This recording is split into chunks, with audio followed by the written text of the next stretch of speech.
Good evening. This is the regular meeting of the Southfield City Council on April 1st, 6 p.m. in council chambers. Madam Deputy Clerk, can you please call the roll? Good evening, roll call. Council President Mendon Bond, Present. Council Pro Tem,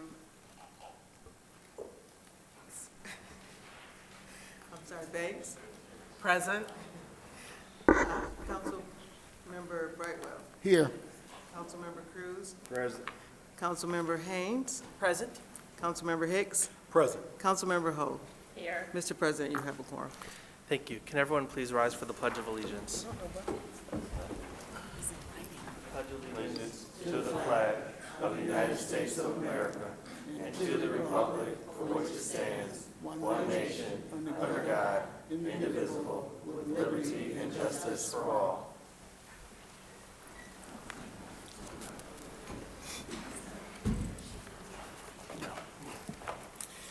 Before we move on to our regular scheduled agenda, I just wanted to ask for a moment of silence. Last week, a longtime Southfield resident and someone who we're all familiar with, Karen Fracassi, the former mayor's and councilperson's longtime wife passed away. So if we could have a moment of silence for her, I'd appreciate it.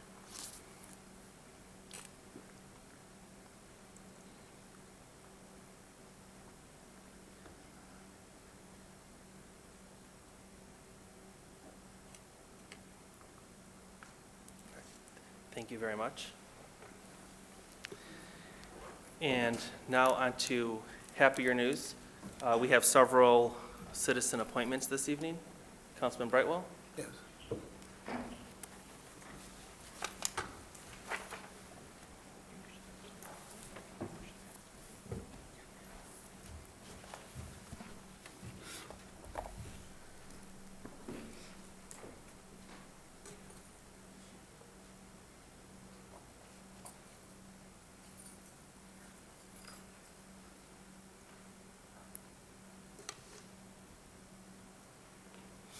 Thank you, Mr. President. Tonight we have a few appointments and reappointments. As I call your name, please come down and be seated. Mr. Dwayne Garf, Ms. Audrey Harvey, Ms.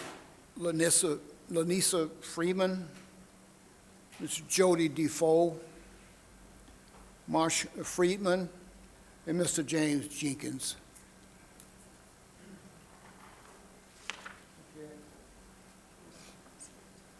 Madam Clerk? Well, we need a motion first. Yes. I move that we approve the following people to the various boards and commissions. Reappointment to the Police and Fire Retirement System, Dwayne Garth and Audrey Harvey. Appointment to the Wildlife Advisory Commission, Lanissa Freeman. Reappointment to the Zoning Board of Appeals, Jody Defoe and Moshe Friedman. And then appointment to the Zoning Board of Appeals, James Jenkins. Support. It has been moved by Councilman Hoag, supported by Councilman Haynes, for the reappointments and appointments as presented. Any questions or discussion? All those in favor? Aye. Any opposed? Motion carries.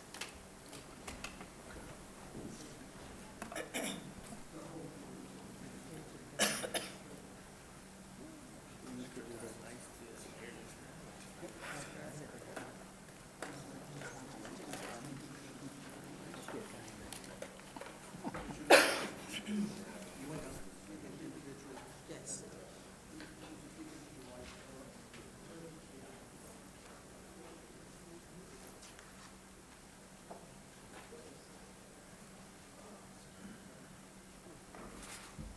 Mr. Jenkins, please raise your right hand.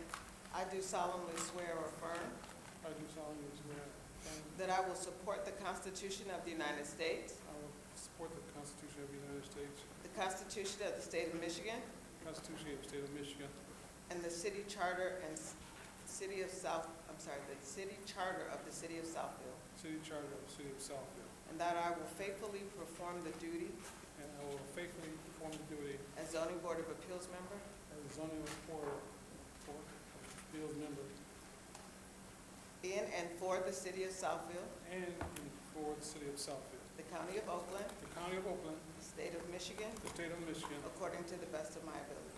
according to the best of my ability. Thank you, sir. Thank you. Please sign both of these.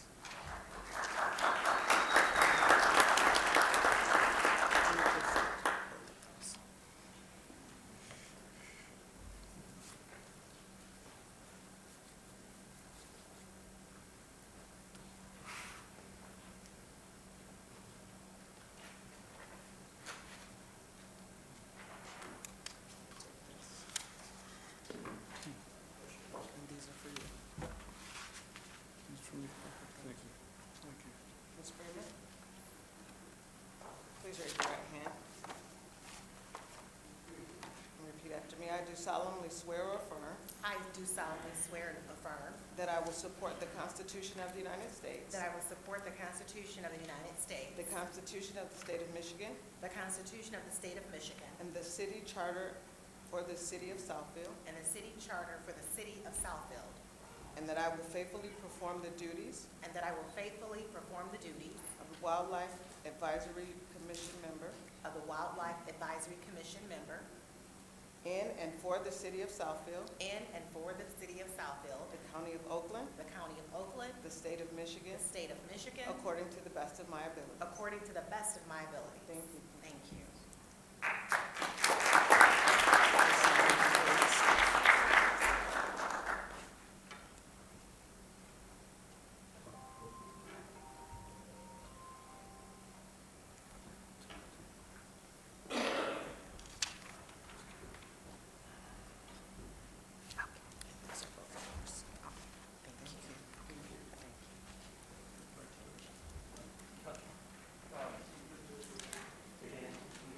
Oh, Mr. Jenkins and Ms. Freeman, we would like for you to.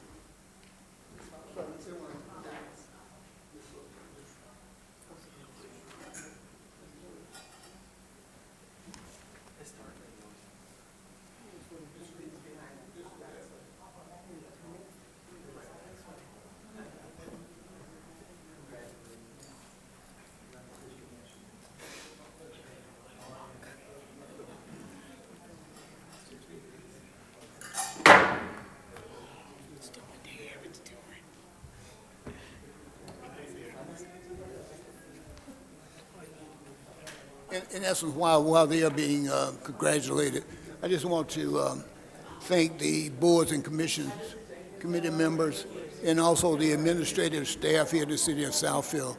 The board is made up of Ms. Yolanda Haynes and Mr. Charles Hicks.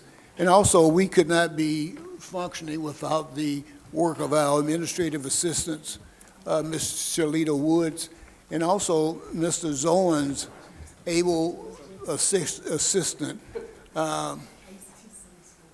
Nicole Dixon.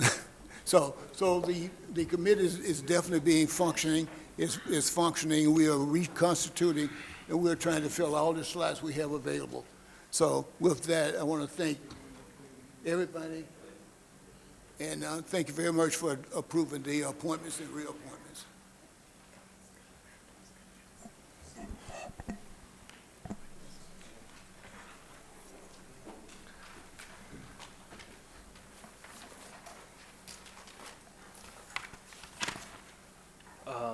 We're gonna do communications first. Oh, you are?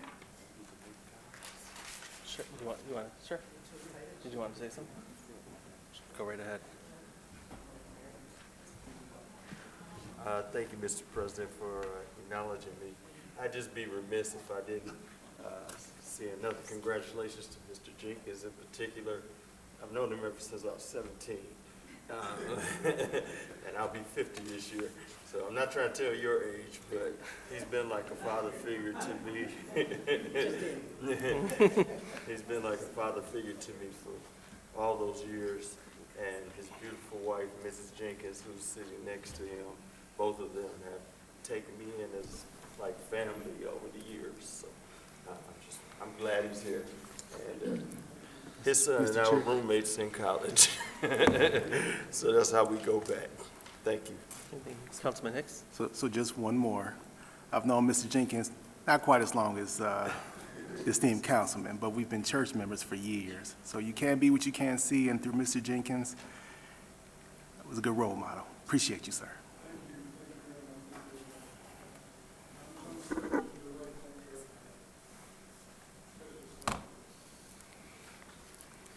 All right, thank you. All right, next we'll move on to communications. The Southfield City Council has established the following rules of procedure for all speakers. No speaker may make personal or impertinent attacks upon any officer, employee, or city council member or other elected official that is unrelated to the manner in which the officer, employee, or city council member or other elected official performs his or her duties. No person shall use abusive or threatening language towards any individual when addressing the city council. Any person who violates this section shall be directed by the presiding officer to be orderly and silent. If a person addressing the council refuses to become silent when so directed, such person may be deemed by the presiding officer to have committed a breach of the peace by disrupting and impeding the orderly conduct of the public meeting of the city council, and may be ordered by the presiding officer to leave the meeting. If the person refuses to leave as directed, the presiding officer may direct any law enforcement officer who is present to escort the violator from the meeting. The council may not provide responses to the public comments during the meeting. If you have provided your contact information when you signed up for public communications, the city will provide a more formal response to you in the near future. Each speaker will have 3 minutes. Our first speaker is Ronald James.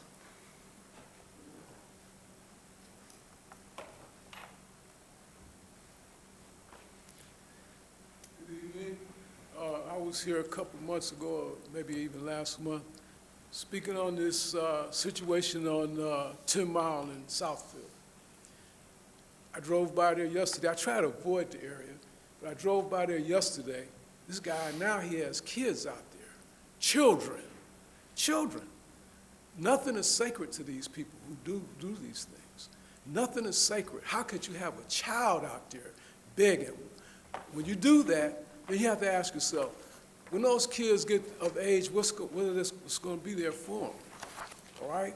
When you go to the hospitals, pick any one, you don't see any young black nurses. You know, you go to the construction sites, same thing. It puts us in a bad light. It makes us look shameful. It makes us look poor and pitiful. And to have someone to try to justify it, when you try to justify it, because there's no justification for it in the first place, because it brings on all the negative stuff that in your community. That community, you only got Highland Park to look at. Just think, at one time, Chrysler headquarters was at Highland Park. Chrysler underwrote Highland Park Community College, the hospital, the school, everything was on. When Chrysler left, all that stuff left with them. But they were told, the city governors were told, you can't run. When they had that prostitution up and down Woodward like that, they told them you can't expect Chrysler to stay here when you got this kind of activity going. Now, Chrysler's in Auburn Hills now, okay? Back then, there was no such thing as Auburn Hills. We have to understand these kind of things. The homeless and all this stuff. Look, I'm empathetic towards the homeless, but that's not my problem.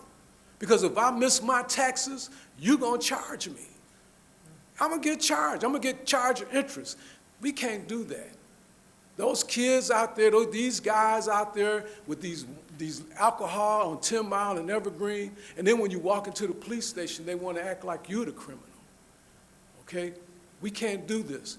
If we either get this stuff straight or it's just going to be shame on us. And we at the point now where we should be bigger than this. We should not allow this. You should have that kid off that corner. When I was coming along, your parents, your neighbors, everybody would say, hey, before the police came, everybody else would try to get you up because nothing good could come out of that. So I'm asking you, as a personal favor for me, to do something to get them off there. Same thing with these homeless people. If that's what you want, because I'm going to tell you, who wants to live next door to a homeless, to the homeless? Who wants to do business in a community where you got homeless people sitting there? Think about it. Nobody does. You only got Detroit and Highland Park to look at. Detroit nearly lost General Motors until Dave Bing stepped in, okay? But that's how corrupt the situation got. Your time is You up. can't put a liquor store in a weed dispensary on every Your, corner. your time is up. Thank you. Our next speaker is Keith Harris.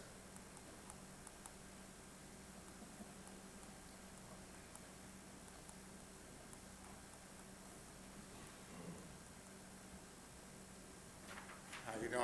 Keith Harris.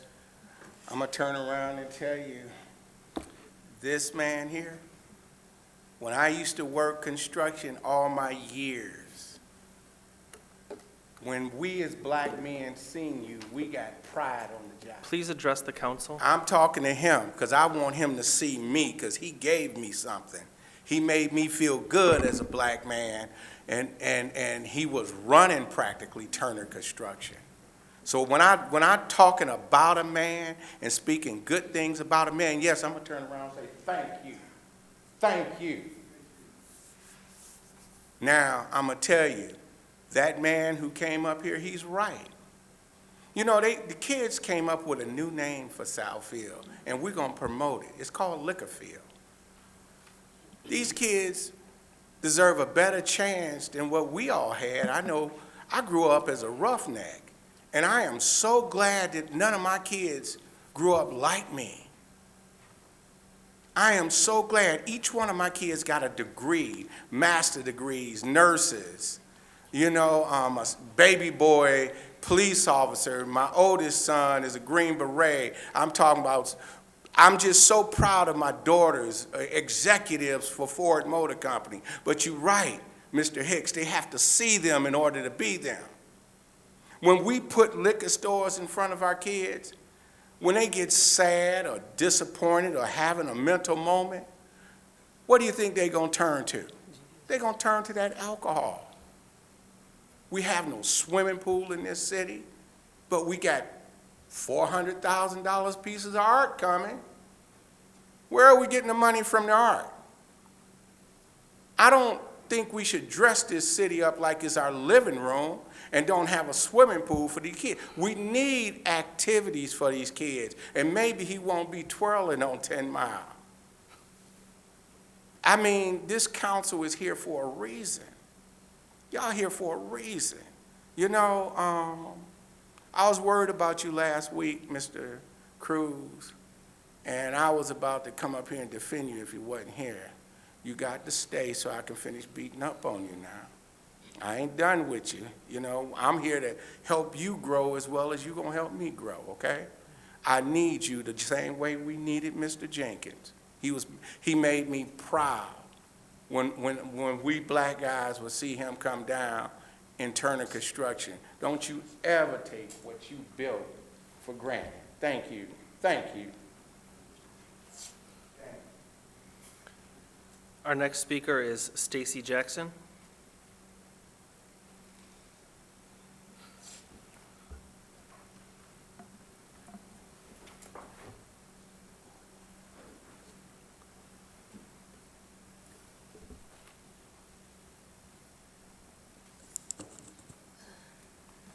Good evening, Stacy Jackson, Southfield resident.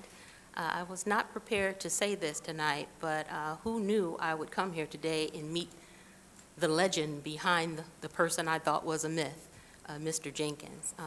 I have to echo my husband's sentiments because for the past 30 years, his name has bellowed throughout the walls of our home as a revered person in that industry, as a leader, going back 25, 30 years. So congratulations on the appointment, and it's an honor to meet him.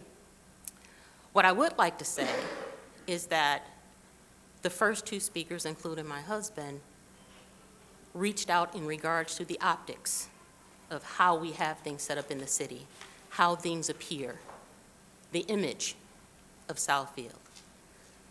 Previously, I come to council and spoke about discrimination.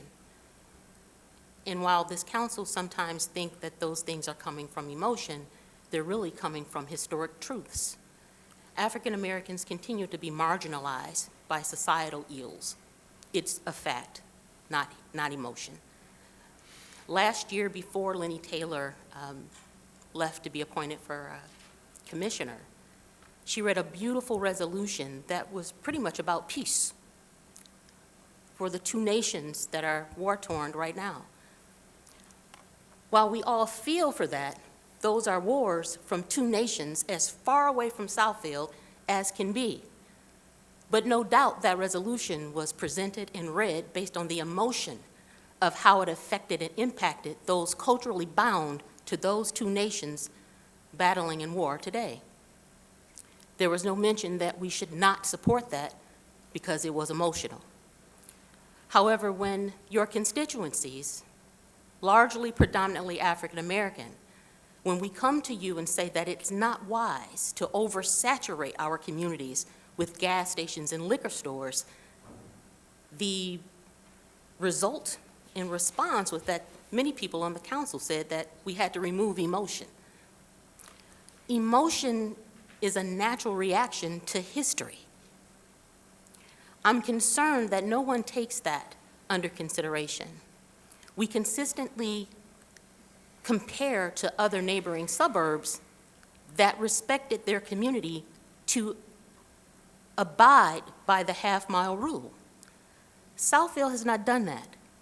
And so with this in place, we are compromising our young people with alcohol, marijuana, everywhere.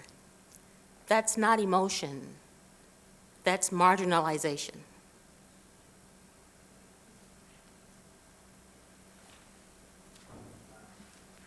Our next speaker is Carmita Johnson.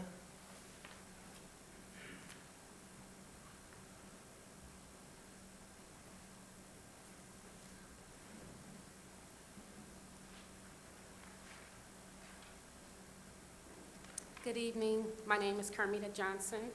I am a resident of City of Southfield.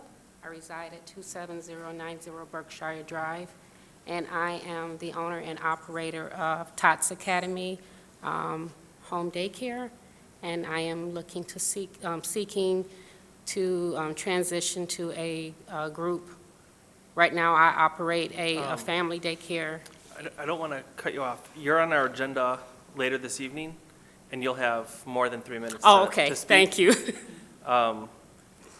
If you want to address us now, you're more than welcome to, but you do have a place on the agenda. Okay.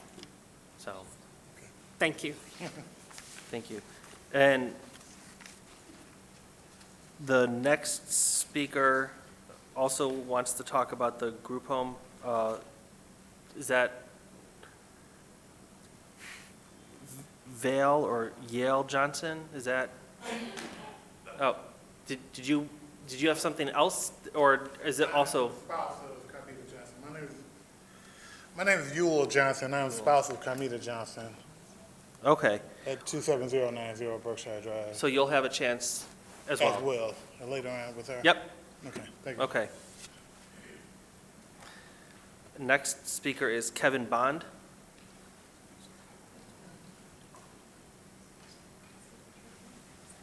Yeah, food truck.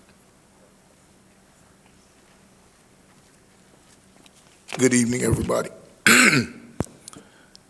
I feel like a regular coming in here every Monday now. I don't know if it's addictive or what, but the reason why I'm here today is to see if you guys can look at the parking ordinance and the ordinance with trailers again. I think I started first coming in, I think it was January, and this is the 6th time. So I don't know if you guys have had a chance to look at all of them, but the reason why I keep coming up is because it's a financial situation for me.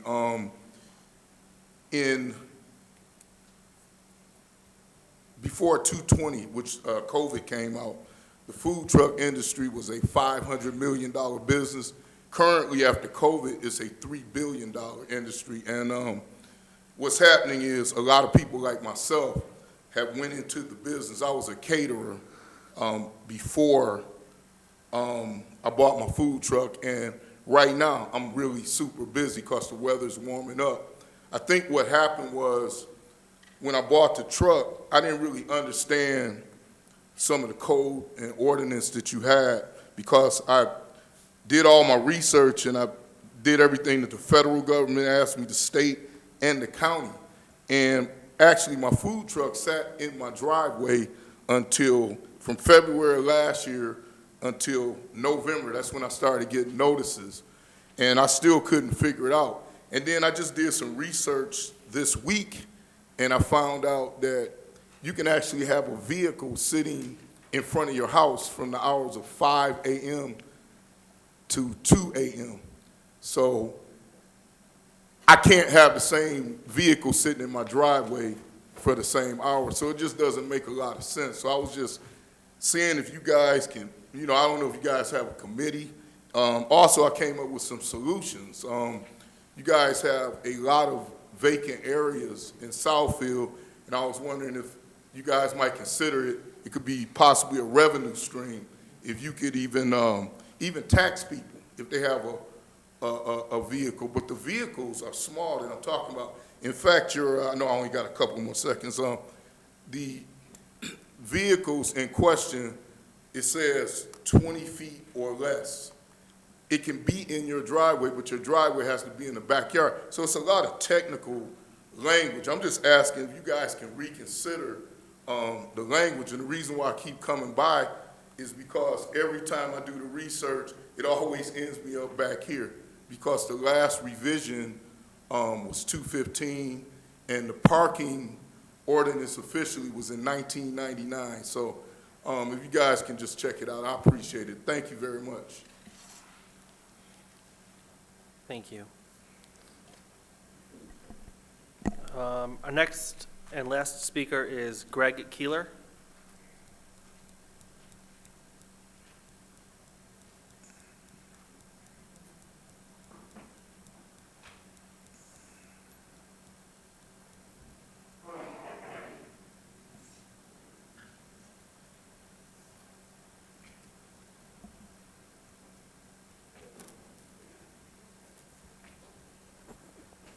Greg Keeler, resident of Southfield. Mr. Cruz, you was the morning conversation, and and how you were doing, and we were all going to come up here and speak on that fact that nobody should be bringing up while you're dealing with your health and taking your time to do what you got to do, and that should not be an issue here.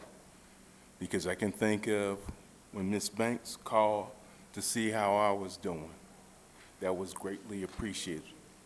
When she said, seeing I wasn't here. And I was even say, Mr. Bendelbaum, when we had a conversation, and I told him, I probably won't be here for a while. So, even though I might have these back and forth between y'all, there's still that bit of love being shown both ways.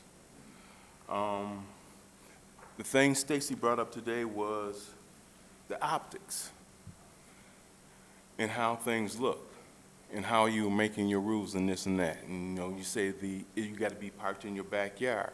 But if you can't get to your backyard, then what does that do? Does it exclude you from being able to park your vehicle in your driveway? Because I know others have had it in their front driveways all day long. And I can't see how that is a big hindrance or anything else. The optics, when you look up the word City of Southfield, property tax theft. Have y'all thought about, disbanding from the neighborhood profit organization because of what they said they were going to do and what they said they were going to eliminate? If they were going to eliminate landlords, they were going to eliminate flippers that happen to have a show on TV. They was going to eliminate people that had businesses that wanted to rent out homes and everything else. What are the optics of none of those are thieves? And that's from the Supreme Court. So I think y'all should really think closely about, what is your optics here? What does it look like to all of us residents and everything else? As we come forward and bring you different things and ask for different things, and then, what are the solutions to fix, like he said, his thing for his truck being in his front yard, since there is no way to get into the backyard? Are y'all putting a place for people to have businesses, since you are all pro-business? If you're pro-business, you should be left alone. Thank you.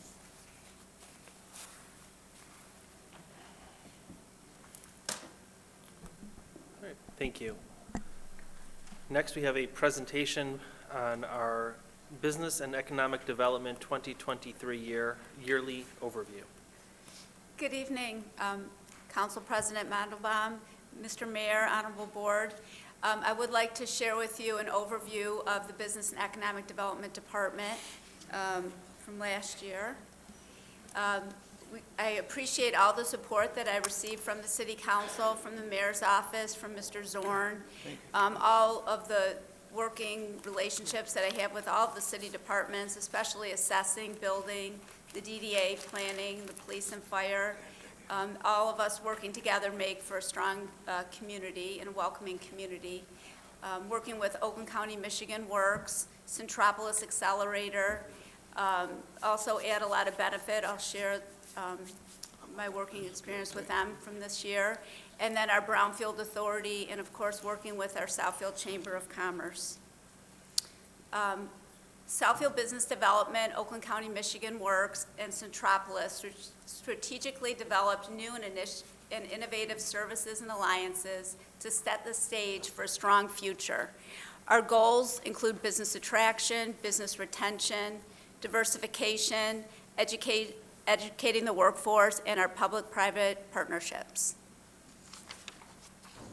The first goal of business attraction, strengthening the competitiveness of the city's existing major business areas to bring new development into these areas.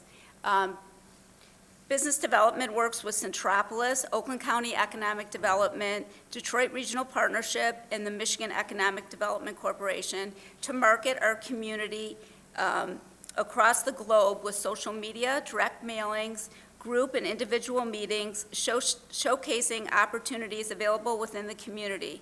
A special effort has been placed on highlighting Lawrence Technological University, our innovative companies, our excellent city services, and other positive attributes. We also leverage our existing businesses to attract their supply chain and partners.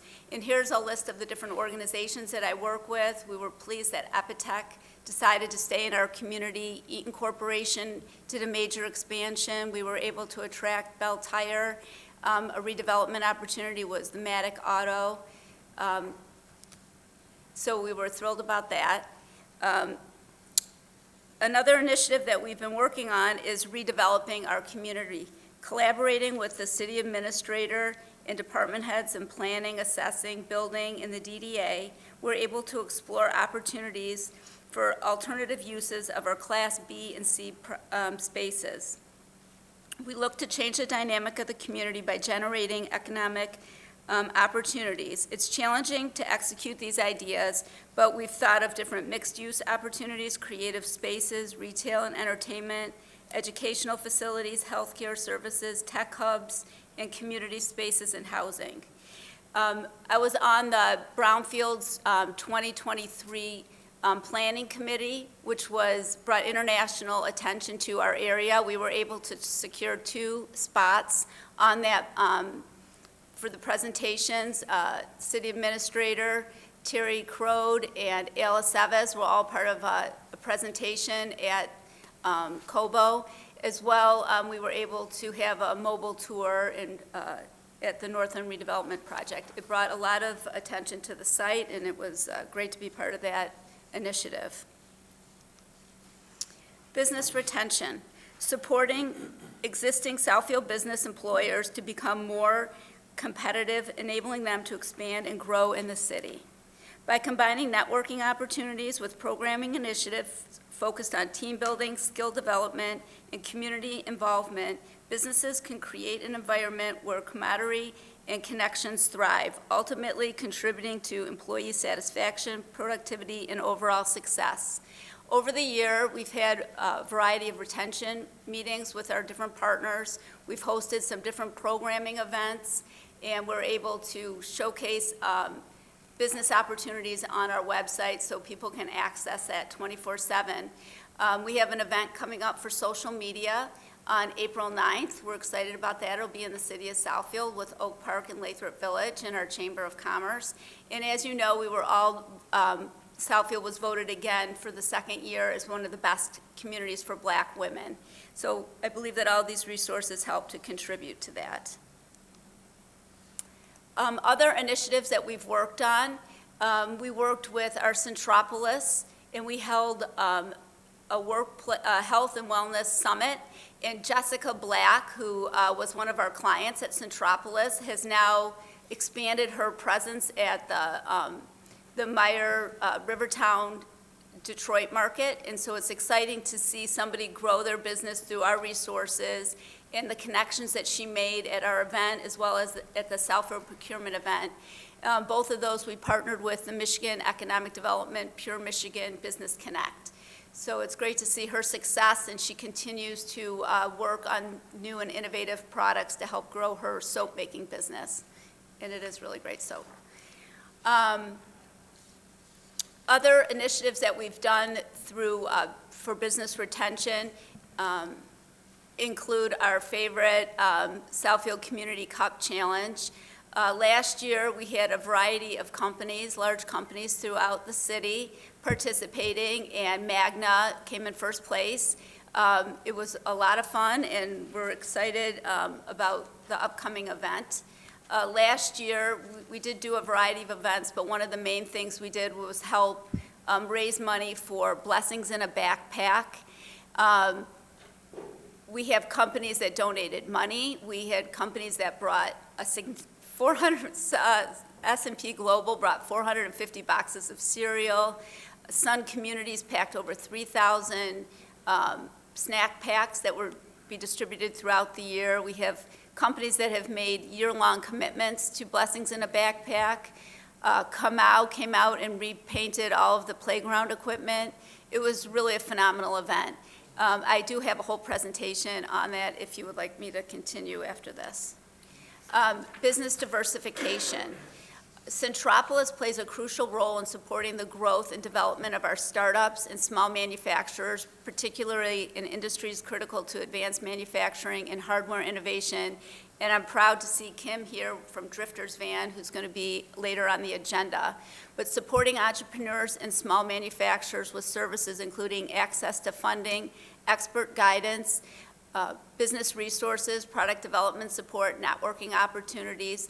Overall, Centropolis's comprehensive support ecosystem can significantly accelerate the growth and success of Michigan's advanced manufacturing and hardware innovation ecosystem, again, contributing to Southfield and the state's economic development and creating jobs. The state of Michigan granted 2 of our outdoor companies with large grants over this year. Electric Outdoors, which you can see they have the setup with the solar powered canopy, and then Snowbox, which is an autonomous snow plow machine, and it also does services, you know, in the fall too, with the power washing and stuff like that. Educating our workforce was our 4th goal. Helping Southfield residents gain a greater competitive edge for higher skilled and higher wage employment throughout the year. Oakland County Michigan Works Southfield aims to connect job seekers with employment opportunities, provide supportive services to employers. We're working hard to find innovative ways to offer job seeker services, training and educational programming through employment services, workforce development, and unemployment services. These are some examples of the My Career Quest, which happened at the Showplace in Novi, where there was different quadrants and businesses showcased different job opportunities, so not necessarily the company, but what was available through their businesses. And I believe over 8,000 students throughout the metropolitan region were able to go through and see what different career opportunities would be available to them. And then the last item is leveraging public-private partnerships.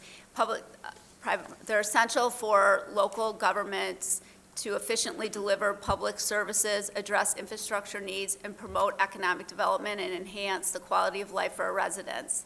Effective collaboration between the public and private sectors can unlock synergies, drive innovation, and achieve shared goals and benefits. And here's some of the boards that I'm happy to participate on. And we do a project from the DeRoy Educational Partnership where we offer scholarships to seniors and juniors and seniors at Lawrence Technological University to help ensure that they graduate from college. We also are working with students from Oakland Community College in the social work, and we've ventured into childcare to help ensure that these families, these students are able to, again, complete their education, but we also bring services from Oakland County Michigan Works to help these students so that they can build their capacity so that they can be prepared for the future. So, and I don't know how long you want me to go on, but I have a presentation on the Community Cup as well, if you're interested. Go for it. Go for it. Okay, last year we had 7 events. Outside games, sand volleyball, kickball, trivia, goofy golf, race around Southfield, and again, the blessings in a backpack. This year, we are looking to keep almost all the same activities. We had a meeting and we were deciding, and all the companies agreed we should keep it going. Again, we had wonderful participation from a variety of businesses in the city. The outside games, we've partnered with the Eat to the Beat event.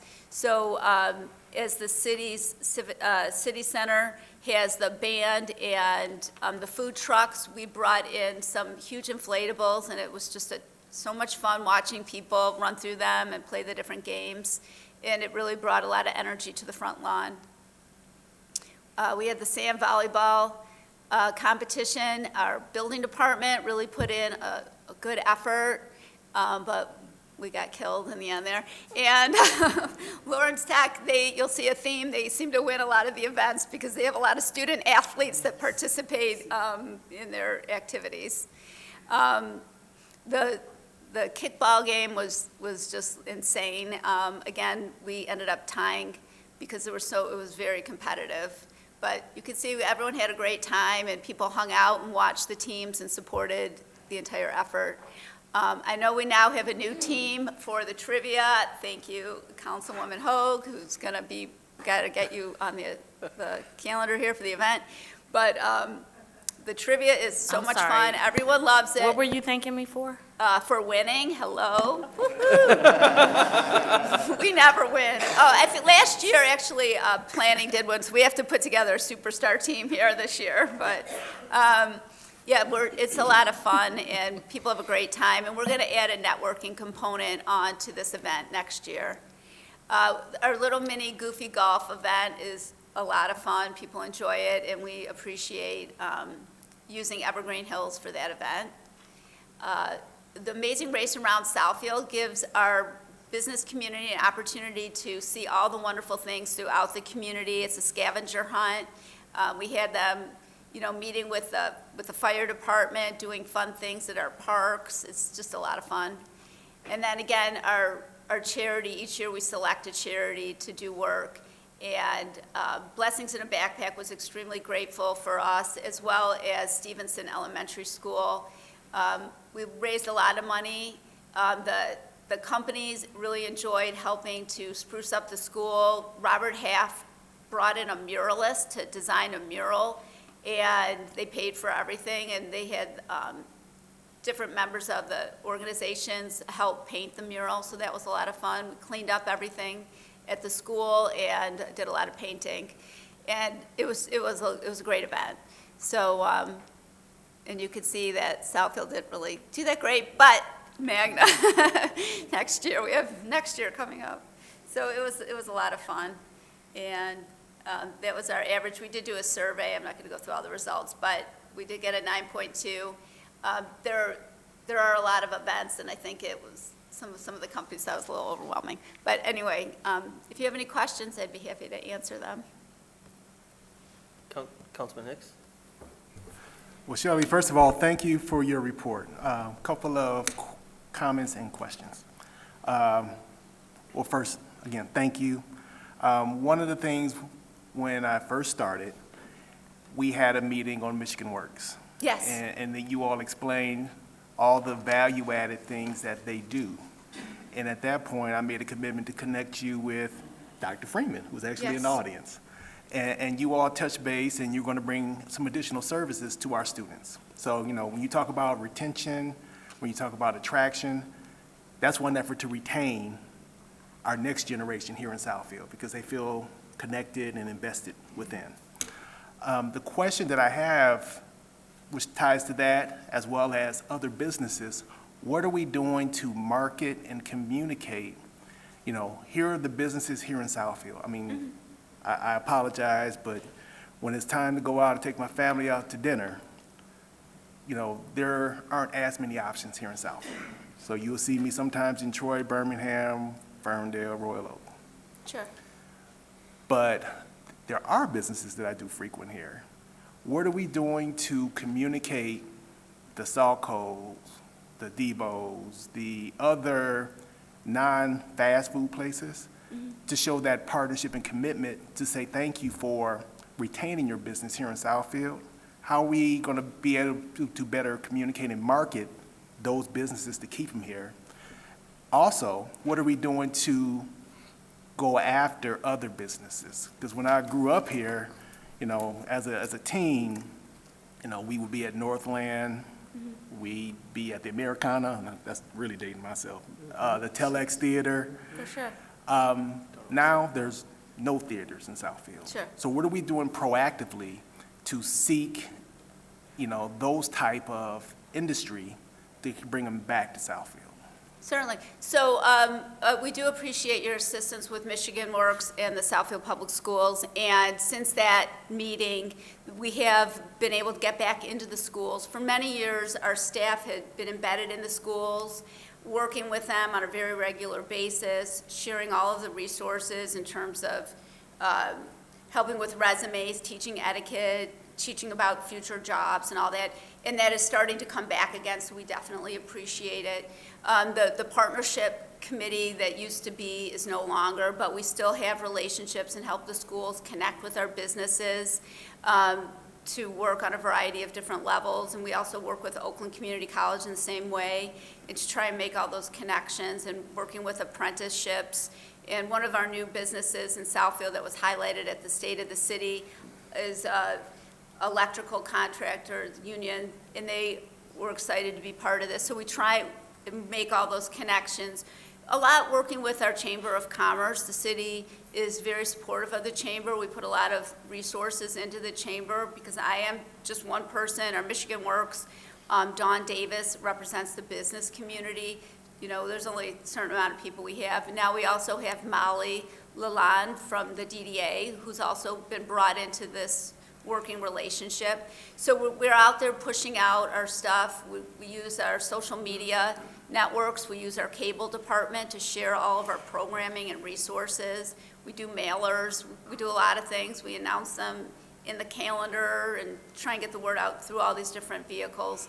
And also we hope that our city council will help share these programs with your, you know, as you're walking the streets and talking to people.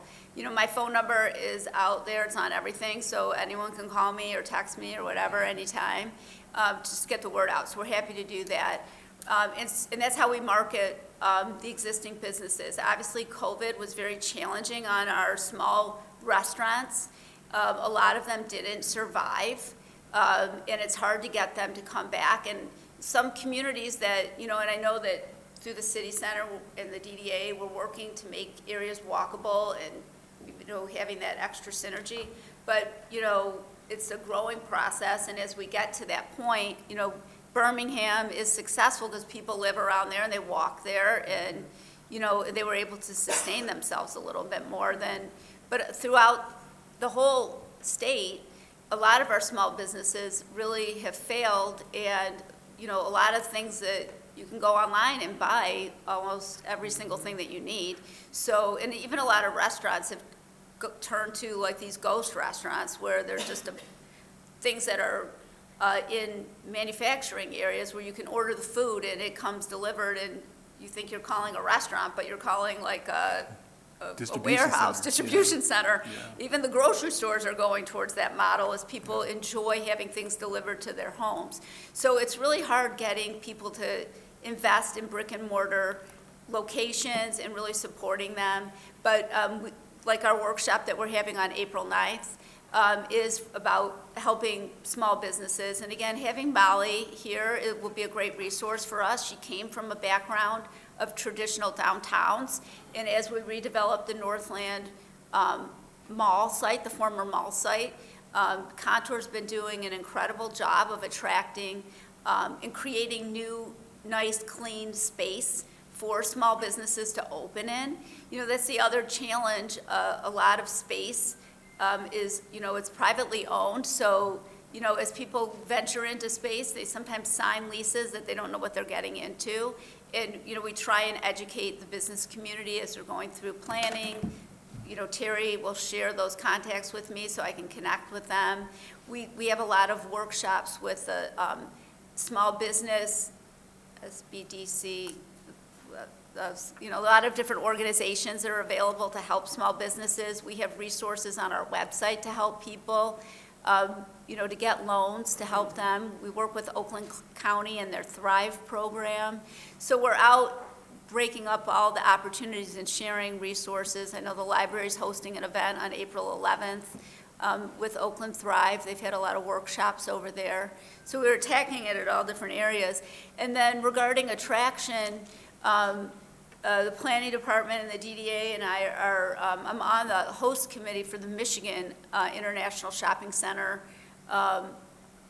Council, and so they're having an event locally, and then we're also going out to their large convention, again, to attract new business into the area, and the council's willingness to redevelop some properties and create new opportunities for retailers to come in and kind of transform some of these, you know, vacant office buildings and try and find a new life for them, or potentially have to tear them down to create new opportunities. You know, those all come together, so that's what we're trying to do. So again, I think you're doing a good job. However I can help to complement your efforts, I have no problem writing letters to companies. You know, there's a few of mine that I would love to have come to Southfield. Sure. When I travel to other states that we don't have representation here, you know, if it's not the council doesn't disagree, like I said, I'm a little bit old school. Writing a letter sometimes goes a long way. If say, hey, bring your business here, here's your return on the investment. For sure. However I can help, I want to Thank be you part so of your much. team. Appreciate it. Thanks. Anything else? Hold on, Councilman Brightwell? Shelley, I might have missed it when you're making your presentation. I know within the last 5 years, did we get Marinelli to come to the city within the last 5 years, or what was that in your presentation, or did I miss it? Morelli, no, they've been in Southfield for quite some time now, so, well, for several years. So they were one of the companies that I did work to attract to the city, and we were able to couple some of our redevelopment tools to assist them. We did a brownfield as well as a PA, I think we just, no, actually, we didn't use anything because the owner, the gentleman that owns the building, who unfortunately passed away, Mr. Dems, just loved the building so much he was happy to put the investment in without asking us for anything. So anyway, they've been here for a few years now. Okay, all right, I was looking for that name. Yeah, We they were weren't in going that through it. presentation. All right. Okay, thanks. Councilwoman Banks? Rochelle, great presentation. Thank you. A lot of energy here. Thank you very much, and keep up the great work. Is it possible, and just something to think about in the future, it seems like our Centropolis, the people that are participating in that, their items are, you know, they're starting to sell items. We saw at the mayor's State of the City address, Yeah. a gentleman who created this, I want to say, a pull-down hook. Is there any way that we could, like, maybe get a quarterly update or a monthly update on some of these businesses? I mean, this soap company is interesting. I mean, I'd be willing to try it to see, and, maybe we can also support them that way. So, unless we sometimes hear or see, I was explaining to my husband about that hook, but I think I forgot to take his card. So- Yeah, yes, thank you so much. just a suggestion. Yeah, no, thank you so much, and I'd be happy to share. There's just a lot of information, I just don't want to overwhelm everybody, but yes, Centropolis has been doing a phenomenal job. They've actually broken up some of their groups, so they have these product development companies, and there's the Leafinator woman was at the event. She created that leaf, the rake that kind of, you push it together to help like a little basket. And then the gentleman with the easy bracket. Yeah, so I can get information, and they are at the home and garden shows. They've been kind of pushing their products now and learning about sales, and it's really cool to see, the things that we've been helping grow and get more into the marketplace. And again, I know that the Drifters van, who's asking for some assistance for his space, we were able to just offer small assistance. They have a big business that's already functioning, but just to do some helpful tweaks to what they're working on. So it kind of runs the gamut in that side. But then they also do major initiatives with, much larger, technology companies too. So it kind of goes all over the place. But yes, I will get that for you. Thank you. And I guess I'm more interested in the smaller companies. Sure. I don't want my husband to see this robot thing here because, no, I'm just teasing. Thank you. Yep. Councilman Haynes? Yes, I wanted to say thank you for your presentation. And I was able to attend the Lathrop Village event, which was very nice and very resourceful. I would encourage other people to also spread the word. I think that's more important, getting it out by word of mouth and other businesses, and also just letting others know about it. I had the opportunity of meeting the young lady at the State of the City with the rake, and that is a black female woman, which is very important because we talked about just recently, you just said, Southfield is second time winning the best place for black female business owners, which is very, very important. I think that Lawrence Tech is helping to attract that, and I think that if we really help to get that word out, I see some of the times, a lot of marketing is done, but more or less encouraging people to come. We encourage here on the council, and also attend some of these events and get some of our neighborhood associations to put the word out about those things too as well. That's really, really important, just getting. One thing about it is you never know who you're talking to, but it's just spreading the word about everything that we're doing, parks and recs, library, and all of these things. The attendance is the things that's gonna make the difference. We're doing an excellent job of hosting things. We need to have more people in these spaces, and I think that as a community, if we spread that word a lot, and I think you're doing a good job with that, along with the Chamber and the DDA, and I appreciate that, and thank you very much. Thank you. Okay. Again, Ms. Freeman, thank you very much. It's always exciting, and every summer, I always look forward to the Community Cup. Now we have more participation from the board. It'll be great. I'm going to play. Absolutely. Thank you. All right, thank you. You only invited me one time to play golf, and then you kicked me off, so I don't know. I'm going to ask that the council minutes be pulled. They need some small revisions. Next, we're moving on to our consent agenda.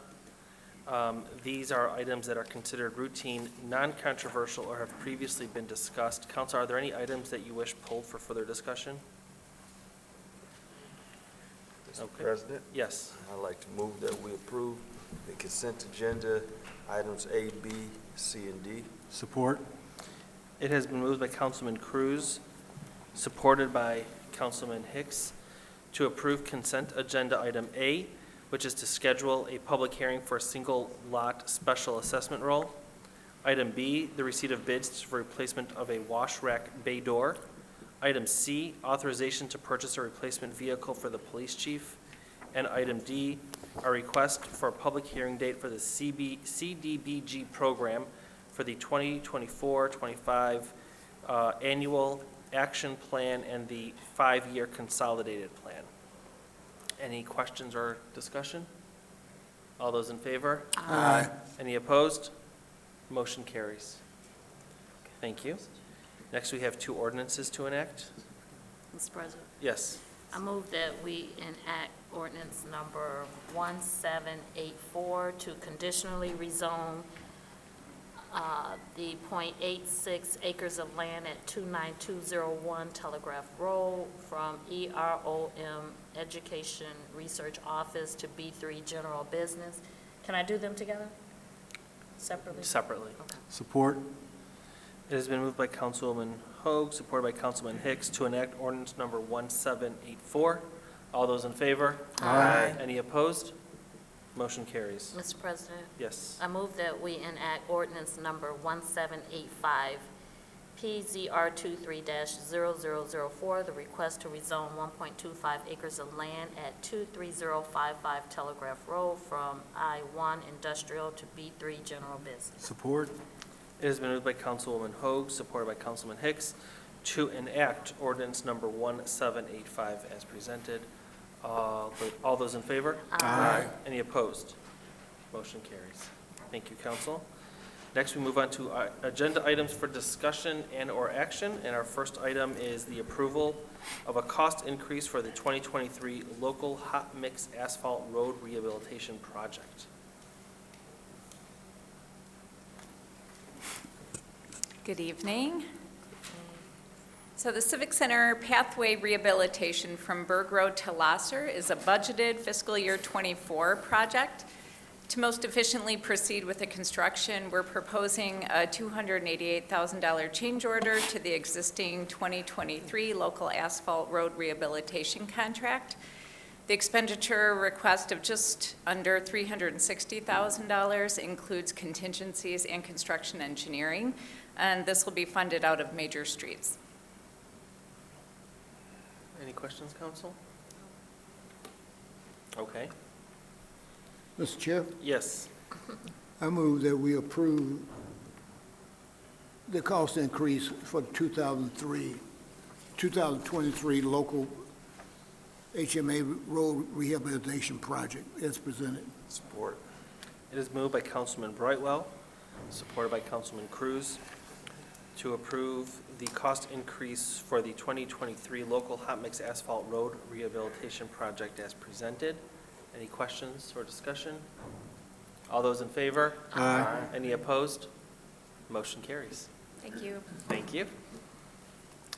Next, we have a presentation and discussion regarding a proposal to operate a vehicle dealership to finance and sell the custom camper vans that they build on Telegraph Road. Good evening. This is an introduction for your consideration at your April 15th meeting. As stated, it's a current business that does custom camper vans, but they're looking for approval to operate a vehicle dealership to finance and sell these custom vans. Property is existing zoning, I-1 industrial. Their hours of operation Monday through Friday, 7 a.m. to 6 p.m., Saturday through Sunday, 7 a.m. to 5 p.m. They currently employ 11 employees with potential for 12 to 13. It's an existing building that's set to the rear or west on Telegraph Road behind two other industrial buildings. There's the site. The signage is large to help with wayfinding to find their way off of Telegraph Road. And the site plan, the floor plan, and the petitioner is here. He's got some slides that'll show his business in more detail, but if you'd like to introduce yourself and talk about your business model here. Hi, good evening. My name is Kim. I'm the co-owner and manager of Drifter Vans. We are a full custom van conversion company, so we take cargo vans from customers and we convert them into full custom RVs. We are requesting the special land use to be able to add a gate at the entrance of the parking lot and become dealers because this is a requirement to get the vans directly from Ford. Right now we are obligated to get the vans from the customers to put them on the parking lot. If we want to get them from Ford directly, we have to request the license, and for the license we need the special use plus the gate. For the financing, that was something that was accurate at the time of when I filed, but currently RV financing company are starting to offer financing for small businesses that are not dealerships, so the small guys get financed like the big guys now, so we do not require it for financing for a customer anymore, but we do need it to become a dealership to get the vans from Ford. So here you can see some examples of the van that we convert. The layouts are custom, and the interior design is also fully custom to what the clients want. So through the chair, in essence, they need the special land use for the auto dealer licenseship. And as stated, if you want your van customized, you have to buy the vehicle yourself and bring it here. This will allow them to buy directly from the factory and then custom make it for their customers. So they need that dealer license, special land use approval in the industrial zone. Okay. Council, do you have any questions? Councilman Banks? Thank you. This is an exciting project. Exactly where are you located, or what building are you taking over? Well, I know the address, but it's between where and where? It's between 9 and 10 miles on Telegraph. And so what was there now? I was thinking it was... There's two industrial buildings that face Telegraph Road, and he's in an existing building in the rear or the western part of the property. Okay. So he's currently permitted to do what he's doing. He just needs the license for the auto sales in order to purchase directly from the Ford company to do his work.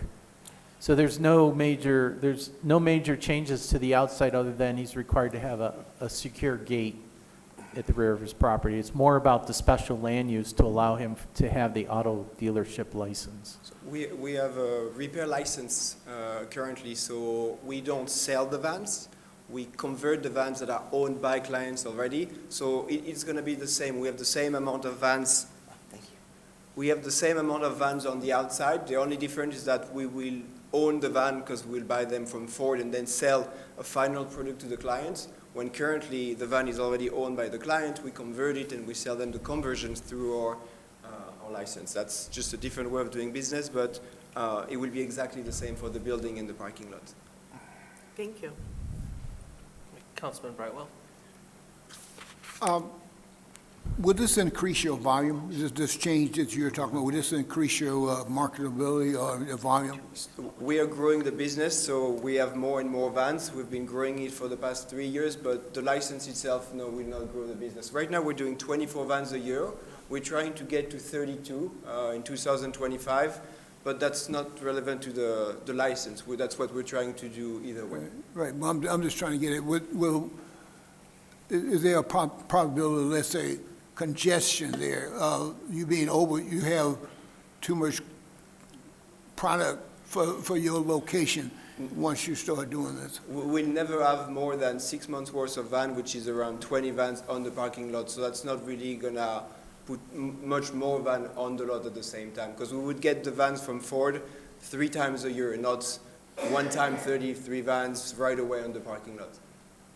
Because we start paying, as soon as we get the van from Ford, we start paying for them monthly, so we don't want to get too many at once, because by the time we build them, then it would cost us too much money. Okay, so what is your turnaround time for a typical van? It depends on the customization. It's between 6 to 8 weeks, depending on how custom the van is. Okay. The main thing, but you don't anticipate being too crowded? No, and we also don't want to build more, to have more vans at once, because we just don't have the labor force. It's a very specific skill set, and it's very hard to hire the right people for it, the right finish carpenters. The training process is long, which means that if the more we build, the harder it is to hire. So we're not trying to grow in size over 35. Okay, thank you. Councilman Haynes? Well, I was going to ask just pretty much the same question. What's the capacity for the van space in the back? How much space do you have for all of them? We only work on 4 of them at the same time, and I don't remember, I think we have 36 parking space. But we only have space inside the building for 4 at a time. We work on 4 vans at a time maximum. And no van should be stored more than like 2 months or 3 months or something like that? It can happen that vans are stored on the parking lot for, right now we have one that's been there for like a month and a half. The maximum in 4 months. We don't get the vans from the clients over 4 months in advance. Because 4 months in advance, sometimes when something changed in the contract or with the clients or with the layout, we switch the customers. So it's important for us to have a few months in advance on the parking lots because a lot of the work is done, I mean a lot, not a lot, but some of the work is done in advance. When a van needs to be lifted, for example, it's a third-party company that comes pick up the van and lifts it. So we want to do all that before the van enter our shop. So we like to have the vans 4 months in advance, but that's the maximum. Okay. Do you ever have any vacant space Uh, for a van for storage, or just curious? Right now, we still have around 10 spots that are unused, but we're not planning to get more vans right away.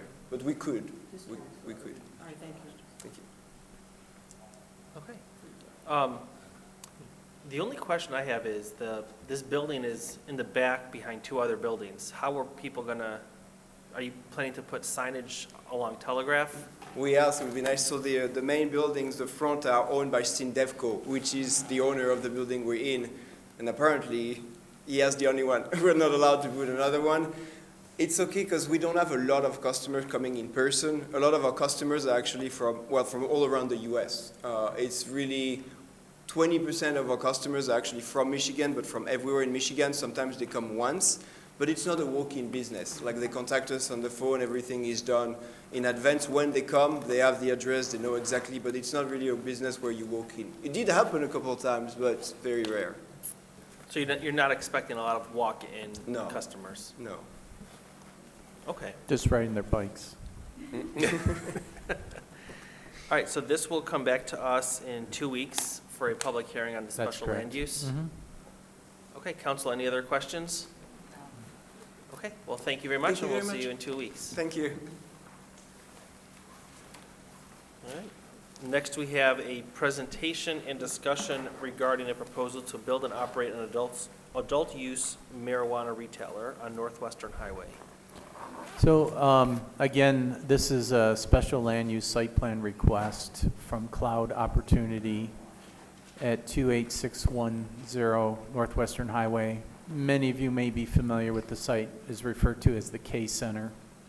This is to build and operate an adult-use marijuana retailing establishment. Now, if we go back to the beginning of our marijuana provisioning center, this operator was the first one that was approved for a provisioning center at the current Wendy's on Telegraph and 12.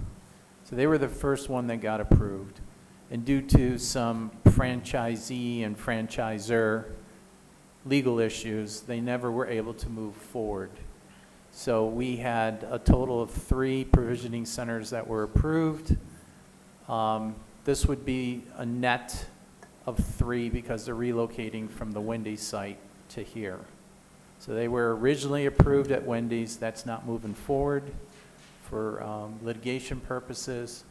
And this is a secondary site that they have found that they can build new as opposed to rehabbing. The hours of operation proposed are Monday through Sunday, 9 a.m. to 9 p.m., and they anticipate 25 employees. The site is currently zoned B3, general business. We look at buffer setbacks.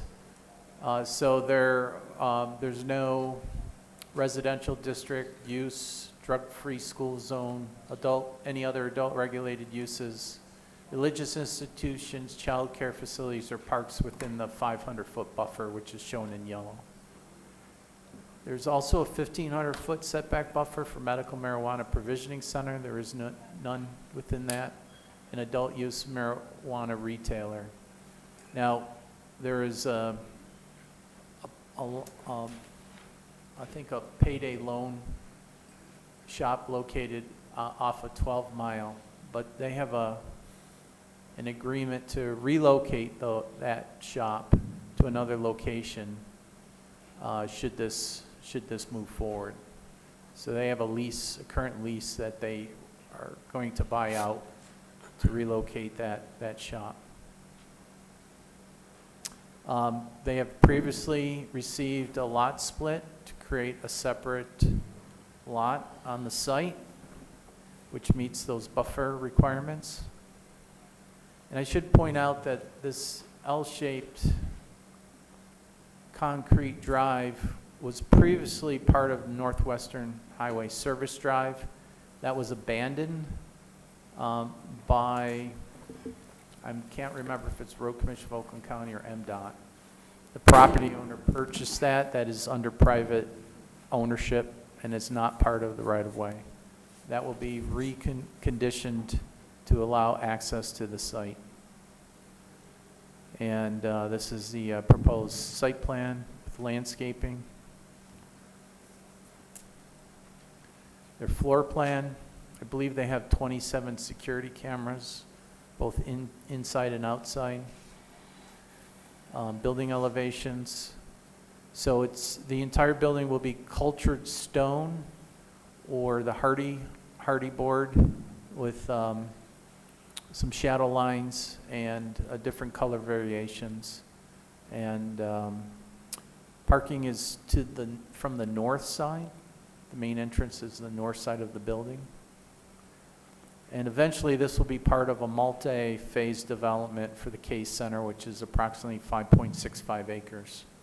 But this would be the first of the redevelopment on that site.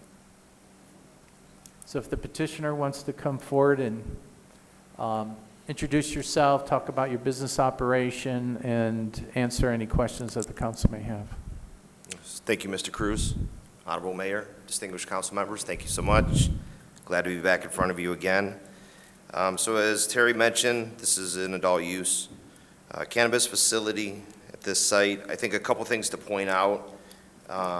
We own just that 1 acre, so the larger parcel. Can you give your name and address? I'm sorry, I got ahead of myself.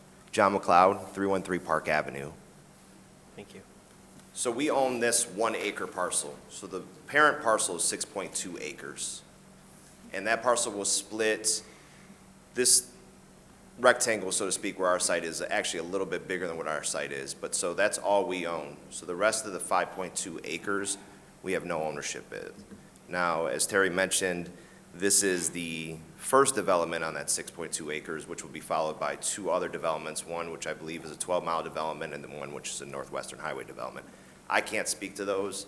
They're not my developments, not my property, but I know that they're happening and they're going to be good ancillary uses for us.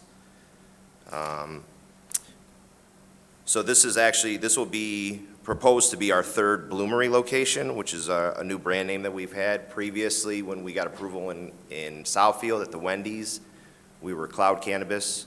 I've now sold that company and started the new company with a new brand, which is Bloomery. As Terry mentioned, we were really excited to be the first approval way back in 2019 at the Wendy's, pre-COVID.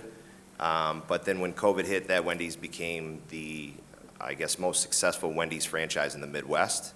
So they weren't interested in selling the property to us anymore. So instead of fighting them in court for years and years and years to no end, we're agile, we found another location, and we're excited to bring a brand new build to the city of Southfield.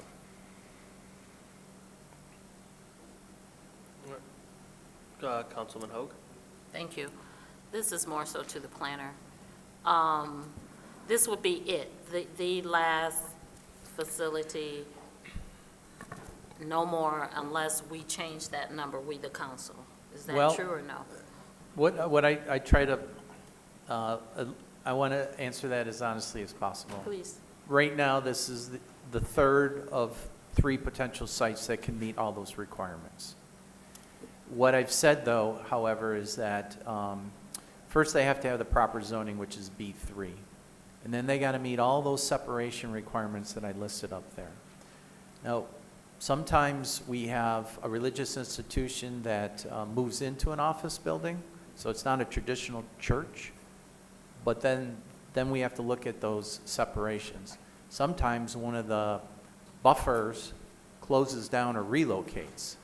So there's always a potential that there could be possibly 1 or 2 in the future. Right now, there's currently no other sites that meet the requirements. And when we first looked at this and I first reviewed this with council, we said 3 to 5 potential sites.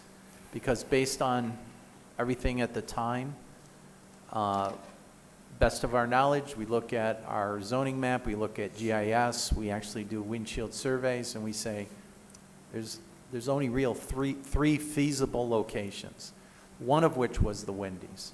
And at the time, this site did not qualify because the parent parcel of 5.82 acres did not meet the setback or buffer requirements.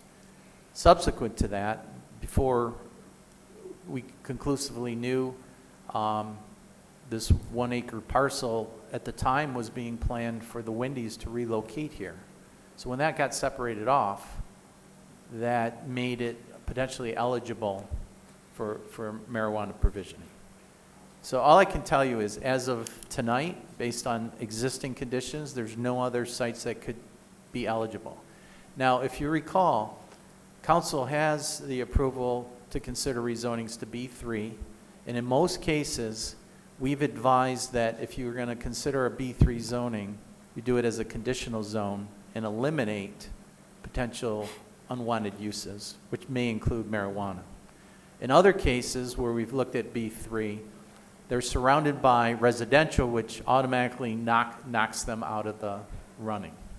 So we've been very cautious as any B3 zoning considerations, which is the first thing that you need in order to have a provisioning center, to make sure that we're vetting those for potential use. So as of tonight, this is the third or only eligible site that's available. Okay, and I understand that, and I understand he was one of the original 3, so I get that.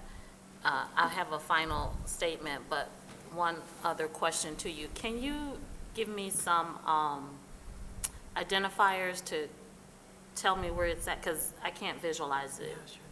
Like, what other business is there that can pinpoint me to where that is? There's a large office building located to the southeast. Something with a name. Fartman? Yeah. Okay, so never mind. That's where I thought it was. Okay.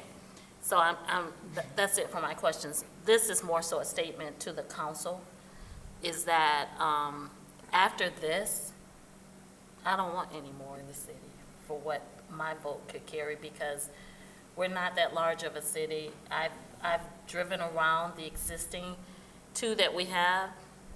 It's not that it's overpopulated, overcrowded, so I don't see a need to go with a 4th one or a 5th one. So I would hope that we could do whatever we can to kind of put a serious hold on these 3 if this passes, and not worry about the buffer to save us. That we just limit it at 3. I think we have enough. That's all. Thank you.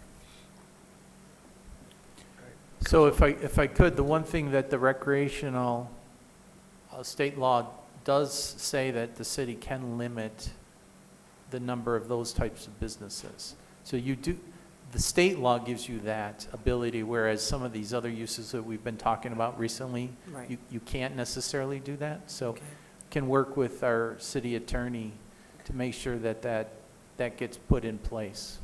Well, thank you. I appreciate that. I would just hope that as a council, the majority, we can agree to, seriously, we've heard from our residents. And again, I know that you were part of the original 3.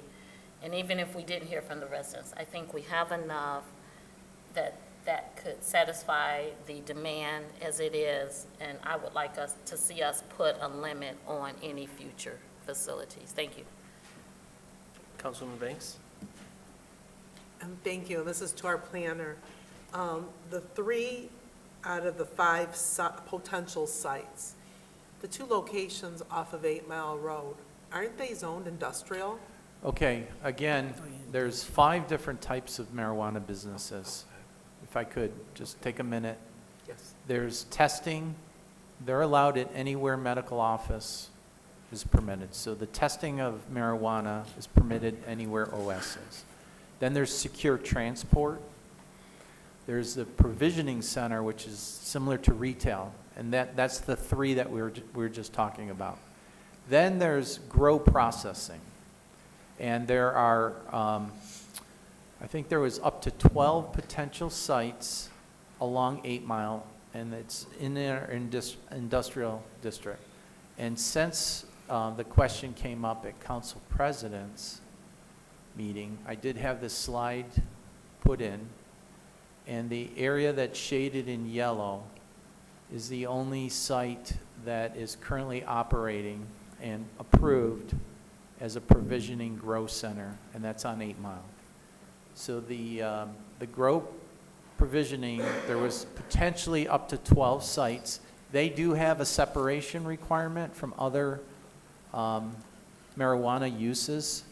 So again, if 1 or 2 starts to be approved and developed, that knocks out some of the other potential sites along the corridor. So it's in grow processing has to be in an industrial district, and then it's got to meet all those buffer requirements. And so if it's immediately adjacent within 500 feet of a residential district, it's not eligible. So at the time when we looked at it, there was 12 potential sites. There's only been 1 approved and 1 is operating, and that's shown here on the plan. Thank you for the clarification again. Also, should my colleagues agree that they want to limit the number within the city, what is the process for this body to start the process? I believe we would need a formal vote of the consensus, and then I'll confer with the city attorney about notifying the state that we've put a limitation on it. Is that correct? Right, and then we would need to review the ordinance, because I'm sorry, not off the top of my head, I don't know what we put, I don't think we put a limit, I can't recall. I thought we put some numbers in there, so what I would like to do is sit down with planning. We need to review the zoning ordinance and maybe amend that if we don't have the numbers in there already, and then if we do an amendment, council, goes through the process with an ordinance like we do. So if you can correct me if I'm wrong, in that particular case, since you're directing us to do that, I believe that does give you the ability to put a moratorium in place while we study it further. Right, so yes, I'll look at Section 6 of the Marijuana Act that addresses and covers the adult use recreation, because what it says in that section is that a municipality can have an ordinance that's reasonable. So by council, stressing how they want to have a limit and how we have things already in place, and I think we did a moratorium already, we can look at the options. I will sit down with planning and look at the best way to obviously protect the city and make sure that we achieve the goals that council is requesting. And then like Terry just said, there is a process with the state that you notify the code of what the ordinance is. So, because remember, they have to go through the state to get like a pre-approval, and so we have to let the state know, and if they say, well, wait a minute, Southfield is only allowing X numbers, then they're not gonna get that pre-approval. So we can. And the one thing that's work on different that. about these particular uses that the state law is it gave municipalities the ability to opt in and opt out. So originally, we had opted out of recreational marijuana, while we saw how medical marijuana kind of, ran its course. And then we opted in, so we didn't have to necessarily put a moratorium in place while we studied that, because we had opted out originally. Then we went through the process of amending the ordinance, which I believe gave us the ability to limit the number of each facility, and we'll have to double check that. And then we opted in with these new laws. So it's going to take a couple steps, but it would need to start first with a direction from the majority of council for us to. No, I understand, but I'm a little confused, because if the state authorizes a city to limit, what does that have to do with the zoning? We have an ordinance. Because Well, I know we have an ordinance, but because we could say we still have the zoning guidelines, but we could say the first 3 approved or the first 5 approved and then limit it, because the state law gives us that specific direction that we can't necessarily do in other types of uses. So you got to have the local regulations, and then the state law allows us to opt in and limit the number of particular types of uses. To your point, we have controlled that through the buffering. So we've limited the potential number of uses by our buffering.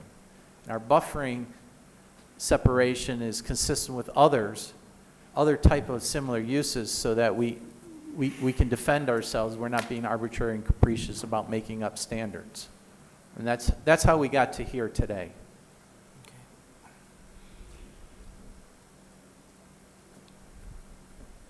I'm going to save further comment. I'm going to think about. Thank you. All right, Councilman Hicks. Good evening, sir. Good evening, sir. My question is probably more directed towards him. Okay, Just wanted to I'm say not hello. offended. Okay, so I think you may have answered one of my questions, Terry. When we talk about the setback buffer, so that was city-derived, not state-derived. What was the rationale for 500 feet and 1,500 feet? Well, what we started with was other type of similar uses, like pawn shops or any other type of adult-regulated use. We have a long history of these standards that have held up to court scrutiny and challenge. So we started with the premise of, let's not be arbitrary and capricious. Let's look at other similar types of uses, and let's make that consistent with these regulations. So there was already in place a 500-foot setback for sexually explicit, even though we don't have any, that was on the books. Pawn shops, payday loans, any of those uses that tend to have unintended consequences in criminal activity. The city had a long history of having a certain separation. Some communities will have a little bit less or a little bit more. The state guidelines might have a minimum and a maximum, but we picked those that we felt we could defend based on our past history. Okay. The other question, I know that we don't have any retail marijuana provisioners within the 1,500 feet. What is the next closest one? Well, we don't have any other marijuana businesses at all on 8 Mile, to my knowledge, unless there's a testing facility or something that might be permitted. So would this be the only retail in Southfield? Well, are we talking about this? Yes. He'd be the third retailer. So yeah, so my question is, what is so it's beyond 1,500 feet is my assumption. Yes. So we have. How close is the next one to this location? The closest next one is at the corner of 12 Mile and Telegraph. I don't know what that distance is, but. It's far. The Dreams at 12 and Telegraph would be the closest, and then the Loom is on Lasher and. 696. Yeah, And 11 Mile. 696, Yeah. Okay. So that's probably at least a half a mile. Easily, yeah. And if I can, and I don't want to opine, but I've been doing this since 2018. My background was in law enforcement. I found cannabis by medicine after an injury at work, but I've gotten over 20 special land use approvals across the state. I actually just opened my second store this morning in New Buffalo here, right on the Indiana border. They did unlimited. They gave out 39 approvals before they panicked and put a moratorium in place. Terrible. Not here. Terrible situation. Horrible situation. Now, their thought process was do unlimited to avoid litigation, which they've successfully done, but what they've done is basically turn their community into just a green town. It's not good for anyone. A business owner, I don't want to spend millions of dollars to be one of 30-some operators. You know, it's a terrible procedure. So, and I say this not because I'm here, but I've spoken to Terry, since 2018 when we first started working on the Wendy's. Southfield put forth the most, thought out and well-done ordinance. And the proof is in the pudding when you've had an adult use ordinance for several years now. You've had a medical ordinance since 2019. You still only have 2 stores. I believe the ordinance says you can have up to 5. You still only have 2. And it was not easy for us to find this location to add the third or to move our other one here. So I think the zoning, the way that it was laid out, consistent with, the way the ordinance would be for any other adult type of a business, but was second to none in the entire state. And I said that in 2019. You can pull the transcripts. It's still true today. Thank you. Councilman Brightwell? I think you answered one of my questions. And the distance between the closest would be, what's the closest to this? Is it Dreams? Cannabis, yeah, it would be Yeah. Dreams at 12 and Telegraph. Okay. Yeah. And when we had, and sorry to interrupt, but when we had the approval at Wendy's, we had the approval at the Wendy's, and they had the approval at Dreams. So both of those approvals were in place at one point in time. So even those two facilities are 500 feet away, but on Northwestern Highway, we're considerably further than that. Yeah, I get you. Since you indicated you were in law enforcement, Yes. Terry, when does the police do their crime prevention? Because this seemed to be, when I look at it, it's not as open as the two that we have. Is there, I mean, line of sight? I mean, I know when the police go, they do, you know better than I do, but I have a feel they do a line of sight. And when does the police crime prevention review come in? Well, right from the beginning. Excuse me? Right from the very first review. Okay. We developed a 24-point security checklist with the police department for these type of facilities. And so they weigh in at the preliminary site plan review process, and they work directly with the cannabis operator to coordinate their cameras.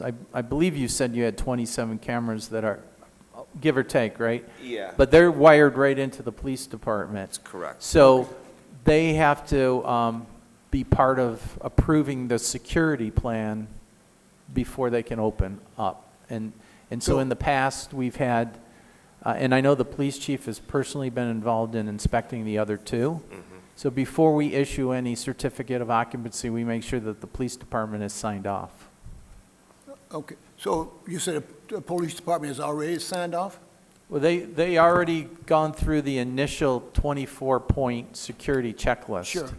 So before they get their occupancy, the police department will do a final inspection to make sure they've complied with all the security measures. Okay. And now I think you see what I'm getting at. The line of sight, I've looked at some of these police, and what they approve, they look at shades and line. Is this have a line of sight? Because it seems like it's in a, I don't know, you can't see it unless you're right up on it. Well, I mean, we do have a, Could you talk about how good the lenses of the security are? yeah. Can you bring up the site too? I'll bring that up too. I mean, the challenge we have with this particular property is that service drive. Because traditionally, if we were just on Northwestern, fronting Northwestern, let's say like the Chase Bank right next door, Right. we would be right on Northwestern with our front right on Northwestern. But because of this little wanky service drive, we had to kind of rotate the building. So as far as the parking lot will be really lit. We have 27 interior cameras. Total, we'll probably have about 38 to 39 cameras as a whole. The state mandates that we have 30-day retention of all the cameras, 24/7 recording, 30-day retention on everything. Obviously, our IP address is shared with the police department. We work along with the police department. As my background, you might think that that's something we do anyways. But more often than not, we're beneficial to the police department because they're trying to solve other things that happen outside of our property. Something happens at the Chase, something happens at one of those office buildings or what have you. They'll use our cameras. In 2019, our cameras were cameras, but they weren't as cool as they are now. Now the cameras that we have, they used to be called just license plate readers, but I can zoom in, let's say from the front of my site, I could zoom in across 12 Mile, and I would lose no pixelation whatsoever on my cameras, at all.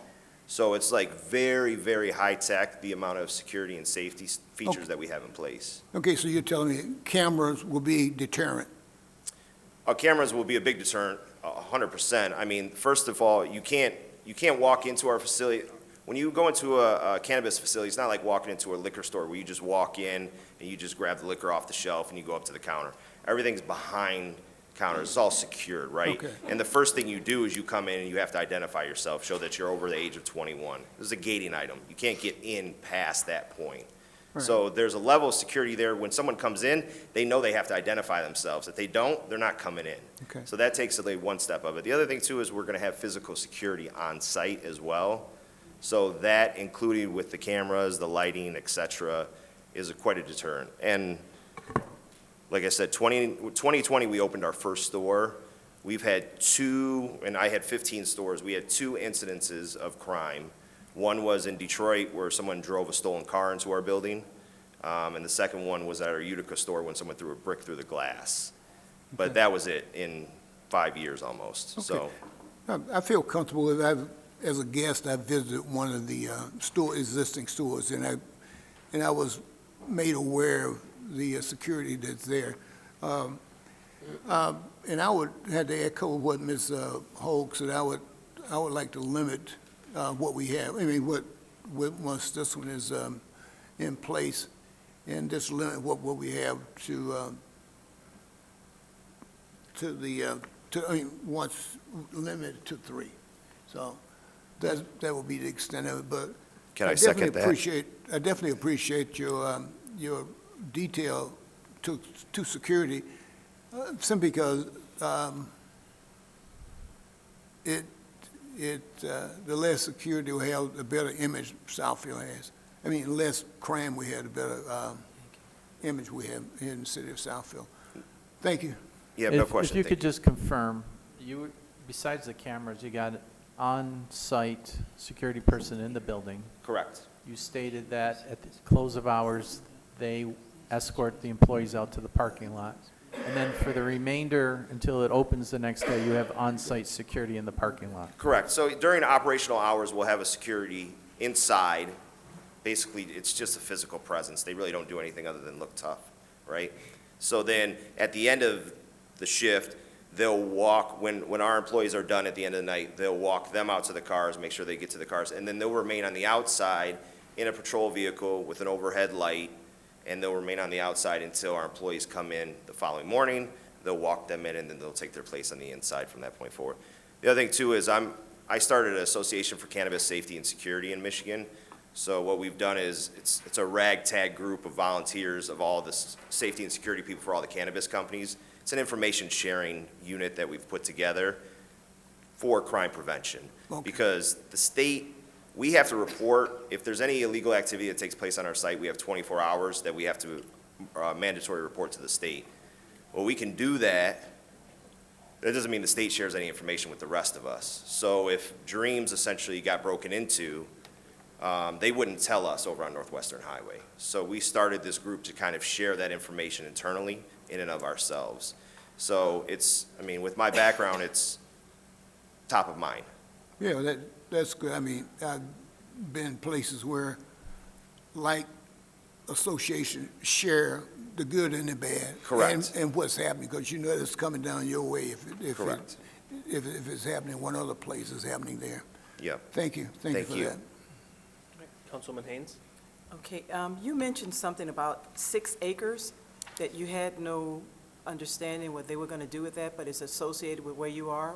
Can you explain that a little? Well, so if you look at this image, the parent parcel, which is that kind of odd-shaped Tetris piece, is the full 6.2 acres or 5.8 acres, as Terry's saying, whatever it works out to be. We only own that 1 acre site where it just says site. So I know there was some discussion about that old decrepit building that's to the right of our site. That's not on our property. So the person that we bought that acre from owns the larger portion, and I know is in talks to develop the larger portion. Not really forthright with us with what he's developing into, and maybe as a businessman, it's close for him, or good for him to keep it to the vest. So you have no intentions of buying that to expand or do anything? We can't. You can't? No, and the reason why is because of the buffers that currently sit in place. That 1 acre parcel of that parent parcel is the only thing that conforms. So essentially, if we went 20 feet to the right or something like that, that parcel would no longer conform. Okay, and that's a different zoning. Is that right, Mr. Crowe? I'm That other 6 acres, not that it matters, but just curious. It's not the same type of zoning that he has? No, it's B3. Okay, all right. And I was told that we have a potential of having 6 marijuana shops here altogether. So Are there some more people in the queue or on a waiting list or not? No, there's 5 different types of Right, I facilities: testing, Right, I secure remember you transfer. saying. The provisioning shops, there was that 3 to 5 range. Okay, That's what, just consider that like a retail shop. okay, And then there was 8 to 12 potential processing grow facilities if you included 8 Mile and Northland redevelopment. okay. Do these people potentially come to you with applications, or they go through the state and then they can go anywhere they want, or they just choose? How is Southfield chosen? I'm just curious. Well, when this was hot a couple years ago, if not daily, weekly, we were getting phone calls from people from all over the area. Do you allow it? What's your green zone? How many do you have of each? And we kept telling them, originally it was just the caregiver, and we upgraded, so to speak, to the medical marijuana, and we had limitations on where they could be, and we would say to them, first, you have to find a site that meets your zoning. If you find the site that you think complies, let us know, because we actually spend resources to go out and vet it. So we actually go out and drive that buffer area, because what we found is if you drive by a site and you look and you see just an office building, you say, oh, well, it's not within the 500 foot for religious institution. But if you stopped and looked at the directory, you might find a daycare in that office building, you might find a religious institution that was leasing space that would knock it out. And so everybody kept asking me for a map saying where could we be, and we had to reverse engineer it and say, you give us a site that you think is eligible, and then we'll check it and verify if it is. And going through that process, we only identified between 3 and 5 potential retailer sites. Okay. Now, I'm not a business owner, but I do know from looking at franchising, wanted to do years ago, people look at demographics before they come to different places. And I know that plays a lot of part in that. Just out of curiosity, what made you choose Southfield? Oh, well, it's the center of all. I mean, that's, for us, it's a no-brainer. I mean, obviously, a high traffic. It's with the 2 shops, which, no disrespect, we feel are not, the best operators in the city. We feel like there's an opportunity for us to bring a higher level of cannabis operations to Southfield. I grew up 6 miles down the road. My sister worked at, you talked about the old thing. My sister used to work at Mr. Balky's at Tel 12, and I smelled that the second you were talking about, the old movie theaters and stuff like that, stuff that used to be here. So I think for us, it's a no-brainer. We're all owner-operators. We're all from Metro Detroit, so, to us, it's why not Southfield? And then to go to your original question, just from a very high level, the state for adult use said every municipality was in unless they take some action to go out, okay? So the state just basically says you're in unless you take some action to go out. Southfield took action with zoning, and that's how they determined where they could go. But the state really doesn't tell us where to go. The state just says, if the city allows it, then you can go there. Okay. But the state vets us as an individual, as a business prior to, and that's where we get that pre-qualification from the state, which is part of the application process. Okay. And you stated also that the payday loan will possibly be moving. How surety is that if you are in the location you are, and if so, do you know where they will be going? Or is that a written statement, a handshake, or what is that based So on? we have a legal document, an actual relocation agreement that's a signed legal document. Basically, the trigger for us to have them move is as soon as we say so. As soon as we say so, they have to move within 30 days. Now, this is something we've been very clear with Terry and Tom about since the beginning. Our hopes is that you would let us progress until we get to the point in time where we're actually applying for licensure. Because right now, we got to come out of the ground. So it's going to take us a year or so to build, assuming if we get your approval. The hopes is that we don't have to have that cash advance place close in the interim and just sit vacant. Okay. They have expressed an interest to relocate in the city of Southfield, but they're not sharing with us where they would go. But we have a legal document that's binding that says that on our word, they will relocate. Okay. And through the chair, should you decide to move forward on this, that would be a condition of approval, that in order for them to receive any permits, that place would have to be relocated and moved before they can open up. Okay, all right. And I stated this before, that this is not a morality issue. This is, I understand business regardless of whether use of marijuana or not, but I stand in agreement with my colleagues simply because within the 7,000 residents that we do have, we don't have a multiplicity of many things. And I sure wouldn't want them to be oversaturated with certain shops and certain things. I was driving from Traverse City, and I don't want to say exactly what city I was passing through, but I wasn't on the freeway, and I think for about 20 miles or less maybe, that's all I smelled was marijuana, and it was dilapidated, and it was horrible. I'm not saying that to say that that's the stated condition, but that was all, and it wasn't a person, it was operating and things, and you know, we do have standards here, and you have standards, and we appreciate your business and things, but I do stand in agreement with them that we need to have limits on certain things and more than just this, you know. But we have more control over this with the state, and we're still going to be Southfield and no other name, and still be the center of it all. Thank you.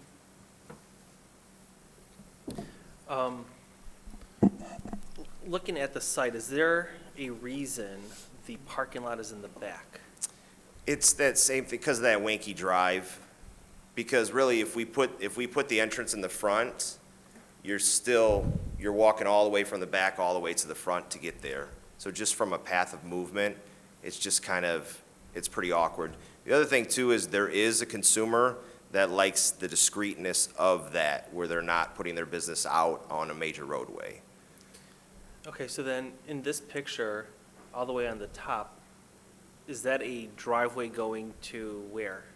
Well, that's being put in there for future connection if the rest of the site gets developed. So eventually, if the northern, there's going to be 3 potential parcels. The northern parcel would have access to 12 Mile, and then the southeastern parcel would have access to Northwestern Highway, and then we would have an internal service drive that access all three sites in the future. So that's just being stubbed when the next development comes in. Right now, there is no access road. There's a drain that needs to get approval from Eagle to be enclosed in order to put a crossing over there. It's probably most likely that the parcel to the southeast would be developed first because of the environmental issues on the northern piece. But eventually, all 3 parcels would work as one integrated unit as far as traffic circulation and access. Okay, and then is there anything between the site and its neighboring sites, any type of fencing or? Well, Right, if you look at here, and this is a little bit out of scale, but the site, there's a gap. This site is not contiguous to any of these sites here, so there's a lot of green space, and there's all this vegetation up here that provides separation. But And nothing there's no specific requirement to have fencing or screening from one B3 to the other unless there's a drive-through component, which this does not have. And we've used, landscaping liberally to try to kind of use a natural barrier, so to speak, for that. But as Terry said, we don't touch any of those other buildings to the right of us. And is that your plan here, to have a heavy greenery fencing, if you will?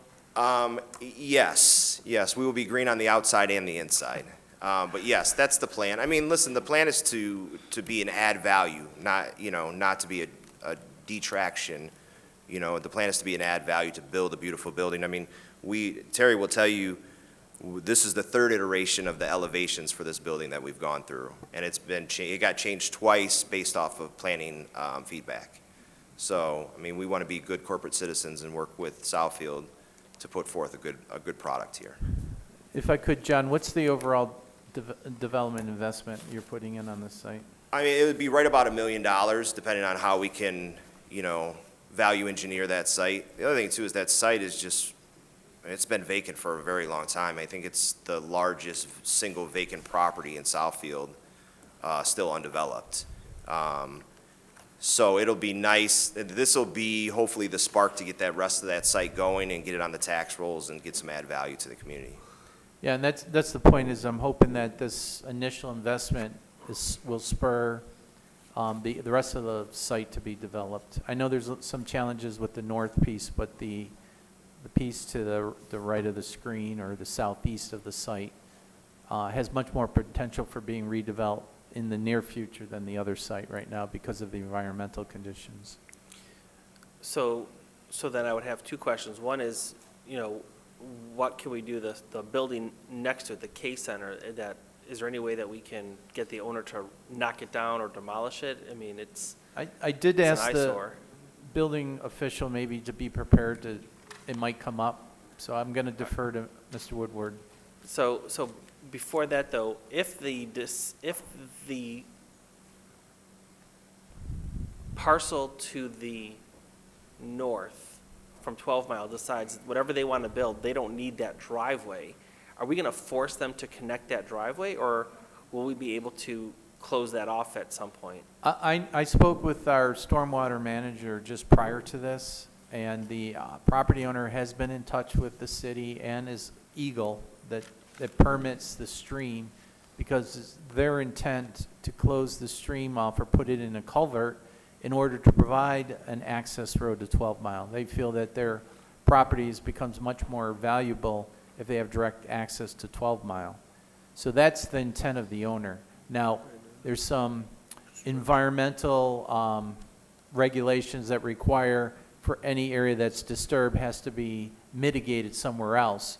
So when that's all said and done, I don't know if the cost to mitigate is going to be worth culverting, but I know that the owner has talked to my office and others for several years now, their intent to get a separate driveway access on 12 Mile. And it's good access management to have more than one means of ingress, egress. So that's why we've asked this applicant to at least provide a stub that if the other two parcels get developed, then there will be an internal driveway network providing access to both Northwestern and 12 Mile. Okay, thank you. Are there any other questions for the petitioner prior to hearing from our building official? You did say you're going to do the landscaping, but you're going to have some beautification, right? Not just Not just grass and stuff?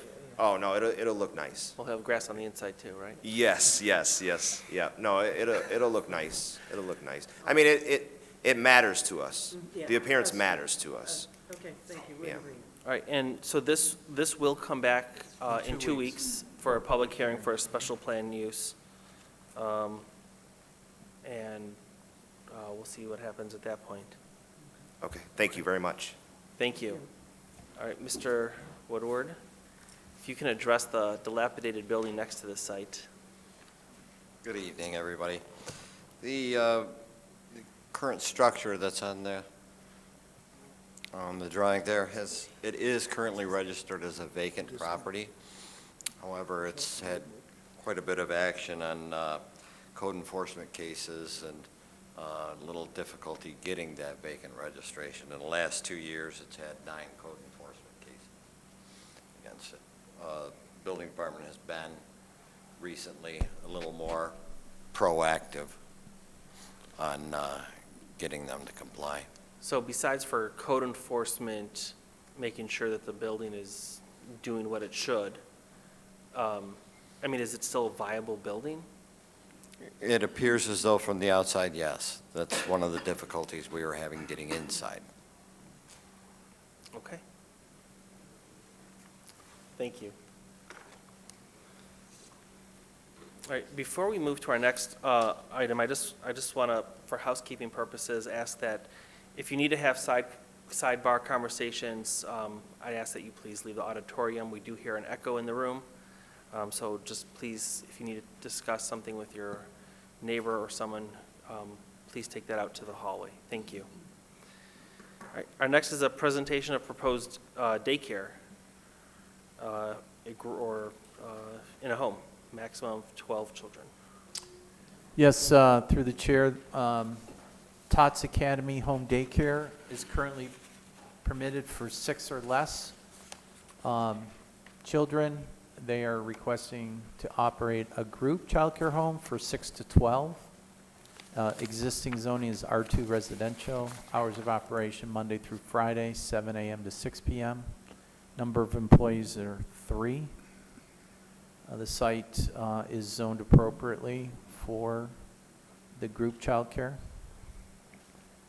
Existing house with yard. This is a front elevation.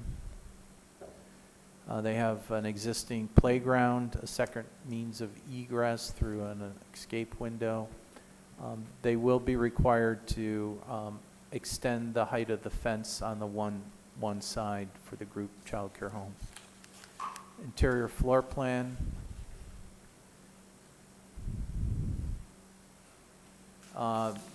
The child care provider, I believe, has an education background, has a track record, a good track record of running family child care. She runs it similar to a Montessori school, I've been told. I've heard good things. And I'd like to invite her and her husband to come up and introduce herself, talk a little bit about your current facility and what you'd like to do. And then we'll be happy to answer any questions that you may have. If you can just give your name and address, and then you can tell us whatever you'd like. Thank you. Good evening. My name is Carmita Johnson, and I reside at 27090 Southfield in Berkshire Drive in Southfield, 48076. And I am currently operating a daycare. I am licensed for 7, and I am looking to increase my capacity and move to a group daycare. Could you just say how long you've been operating, what your background is? And Yes, I have your been, business model? Okay. Thank you. I have been operating since February 2003. I opened up, and I have been successfully running since. I currently have a waiting list, and I keep a waiting list, which is the reason why I wanted to move forward with a group of child care. My name is Ewell Johnson, address 27090 Berkshire Drive. And I'm here to speak on behalf of my wife, and I'd like the council to consider that she's been established in this business for an extended period of time, over 20 years. We don't have any adverse issues with any of our neighbors or the community. It's not an impedance to any type of traffic.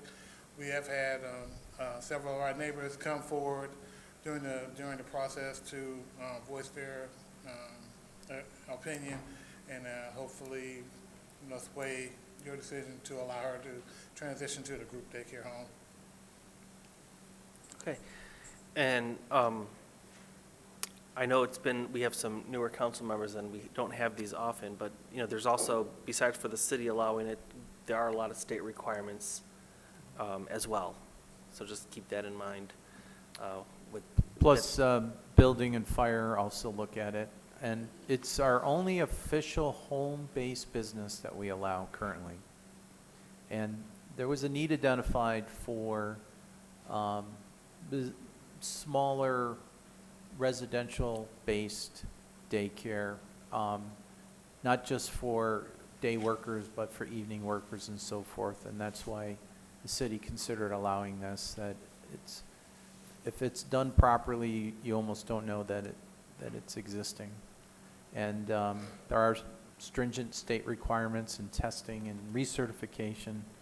We also require a minimum amount of play space dedicated to the children in the rear yard that's fenced in, and or access to a public park within so many feet. So we look at a lot of different things when we have applications for this. Okay. Councilwoman Hoag? Thank you. I wanted to just say thank you for being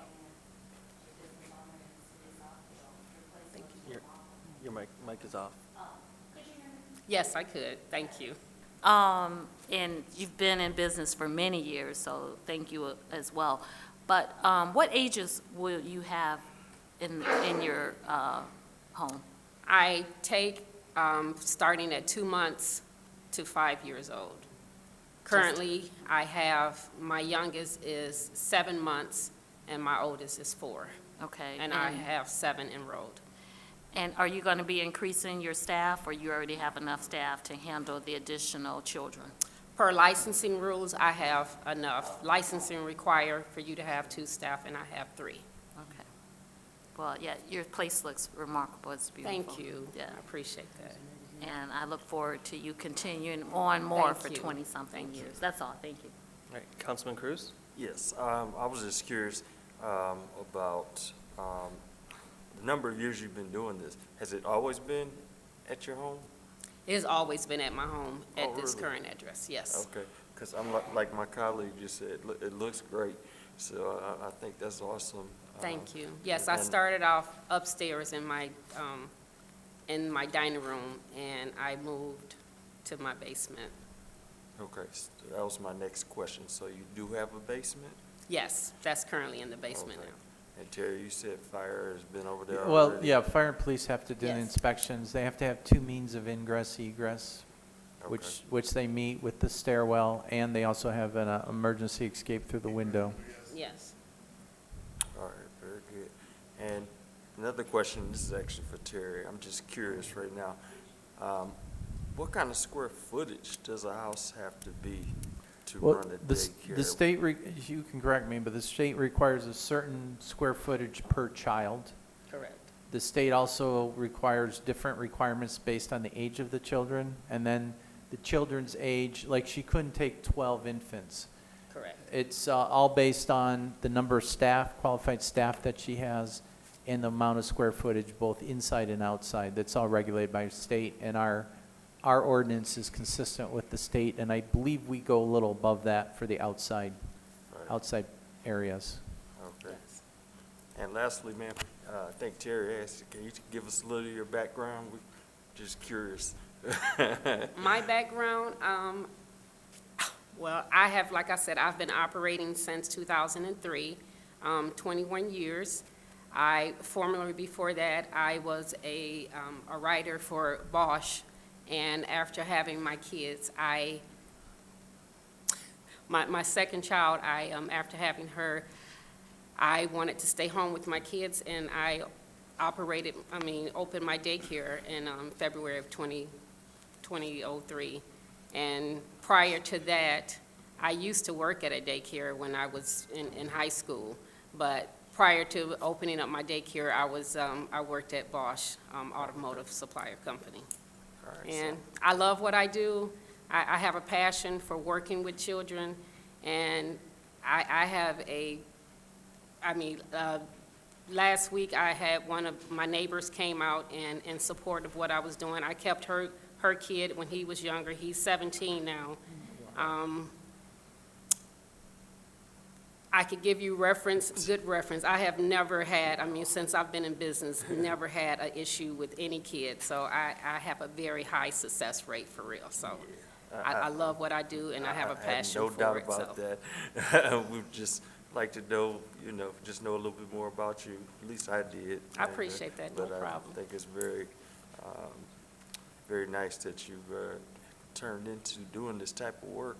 It's much needed, as you know. Yes, it is. And so, Yes. like you said, you got a waiting list ready to go. Yes. All right. well, And I keep a waiting list, and that's Okay. the truth. All right, very good. Thank you so much. Thank you, Mr. Cruz. Councilwoman Haynes? Just want to say thank you, and also you're adding to the entrepreneurial businesses in Southfield. Yes. And as a mother myself, I know the importance of having someone reliable, responsible to care for your children. That Mhm. is utmost importance. Yes. And I think by you having a waiting list, that says a lot.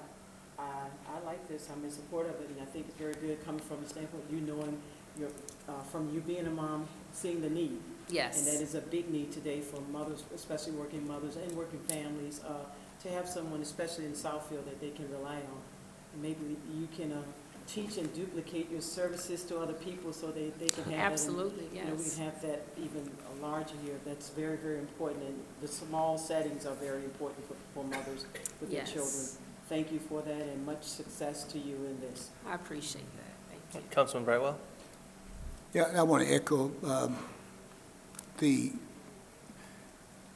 essence, what you're doing is God's work, really.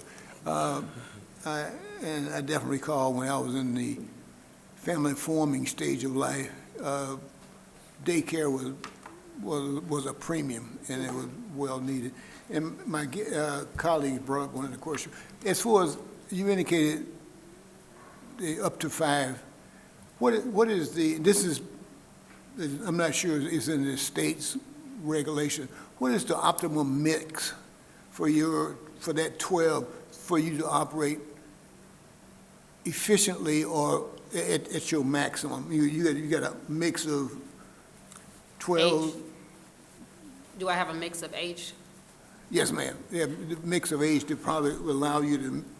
I do. Currently, they allow 18 months and under, I can have 2, and 18 months and older, between 18 months and 3 years old, I can have 3. Okay. And then after 3 years old, I can have 2. Okay. So if I am allowed to increase my capacity, I would double that. Okay. But I would not have 4 babies under 18 months, so. Okay. Yeah, I was just trying. But that's the state required, they would require me to have 4 18 months and under. Okay, I'm glad to know that the state is more efficient than I thought they were. So they get this down to the Yes. head count. That's good. That's good. Yes. Good, and thank you for doing what you're doing. I mean, I know young people with daycare needs definitely need quality and daycare they can depend on and feel comfortable with. So thank Yes, you. Keep up the good work. Thank you. All right. Yep, and I definitely provide a quality daycare. Councilwoman Banks? Thank you. First of all, thank you for your service to a much-needed business within the city. Could you please repeat, how many adults do you need within the different age ranges again?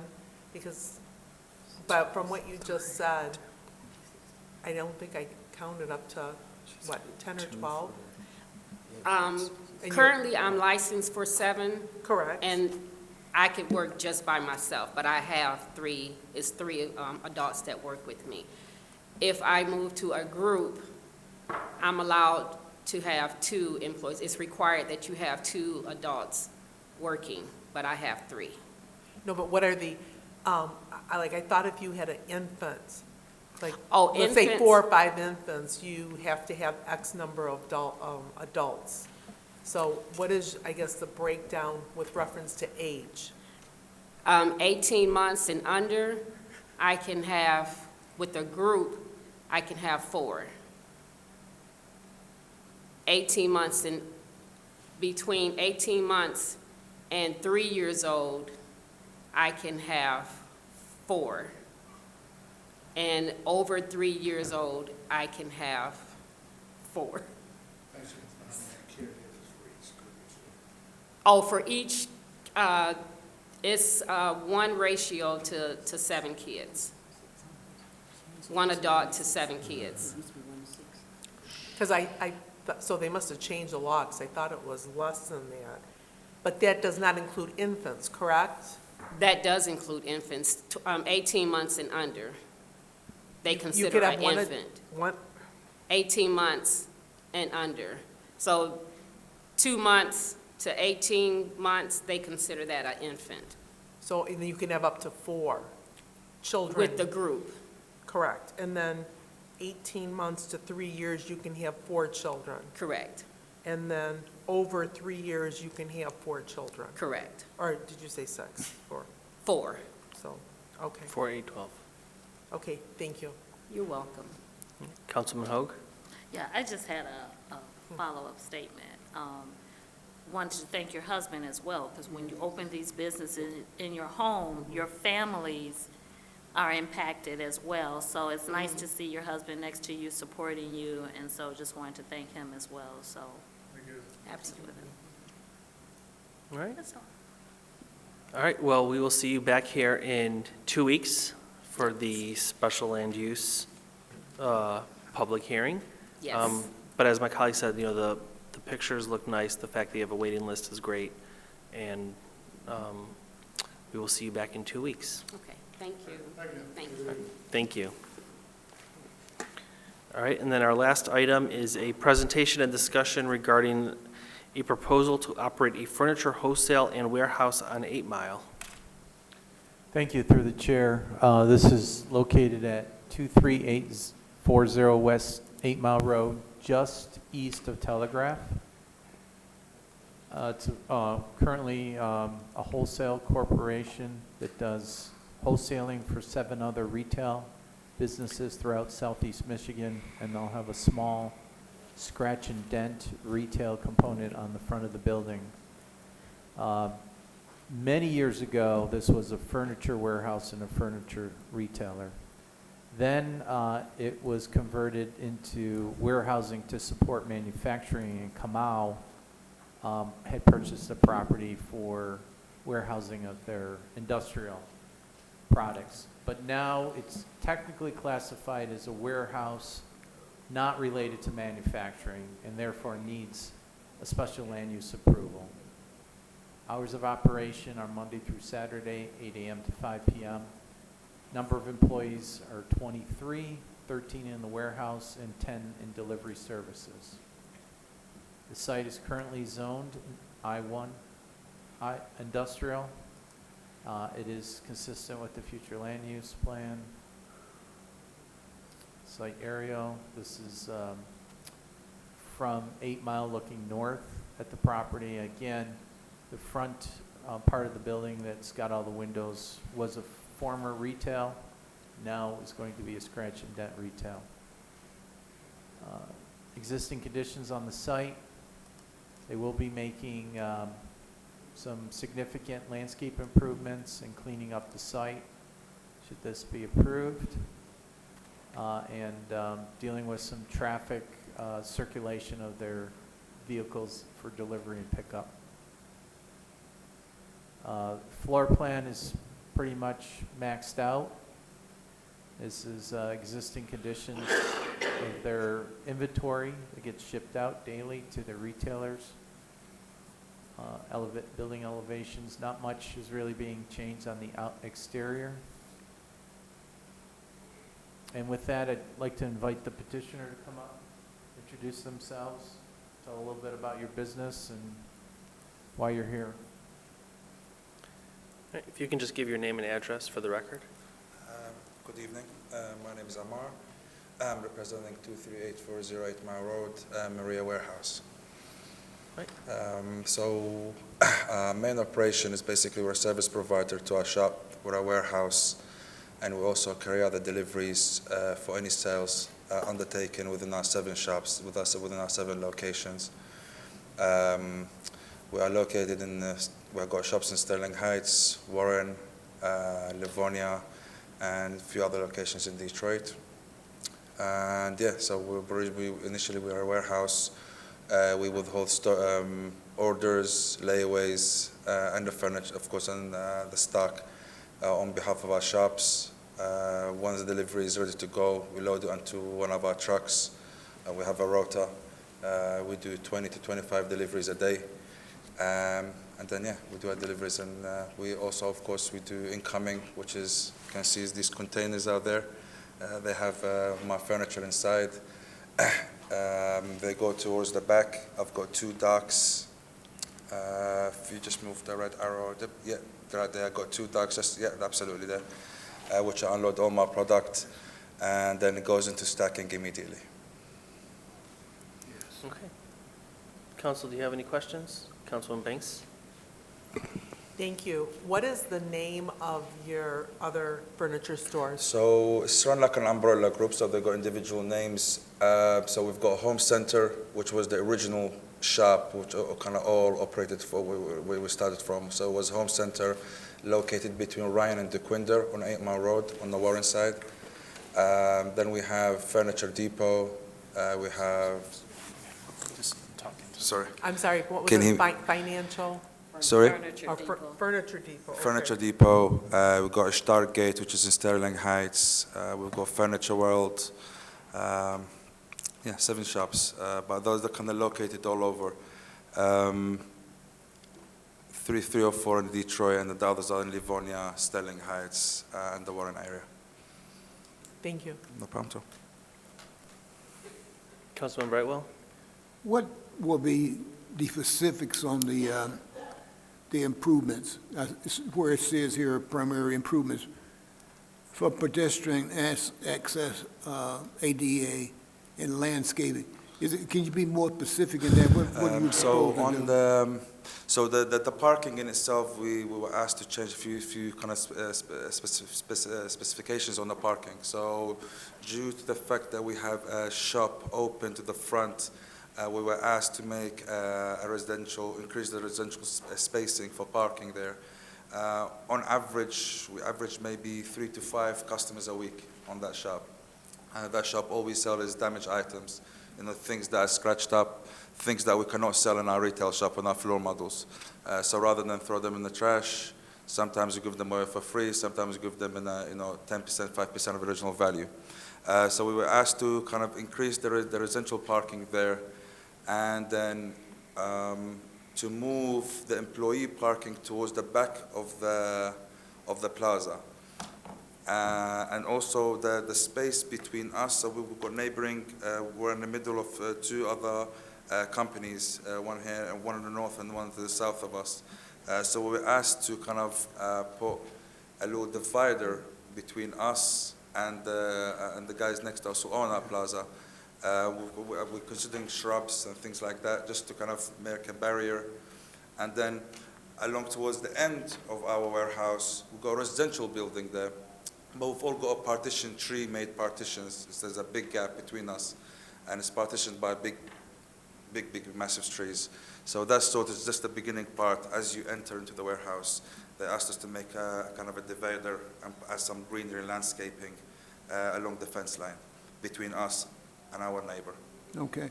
I know it's not required, but do you have an idea of potential dollar value of these improvements? Do I have? A potential total dollar value for these improvements, or a ballpark? To be truthful, no. Like, I wanted to get, it's been a lot of changes I've had to undertake on this warehouse.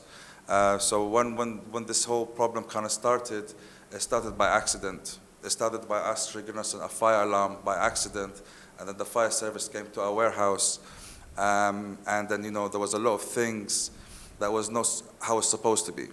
So I've had to do a lot of work over the past 8-9 months just to get the warehouse where it's supposed to be. Realign all the aisles, spacing, fire exits. Had to rethink the whole thing.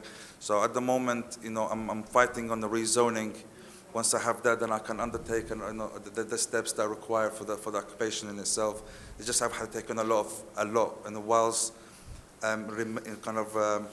keeping the day-to-day business, and I had to take all the extras on top of it.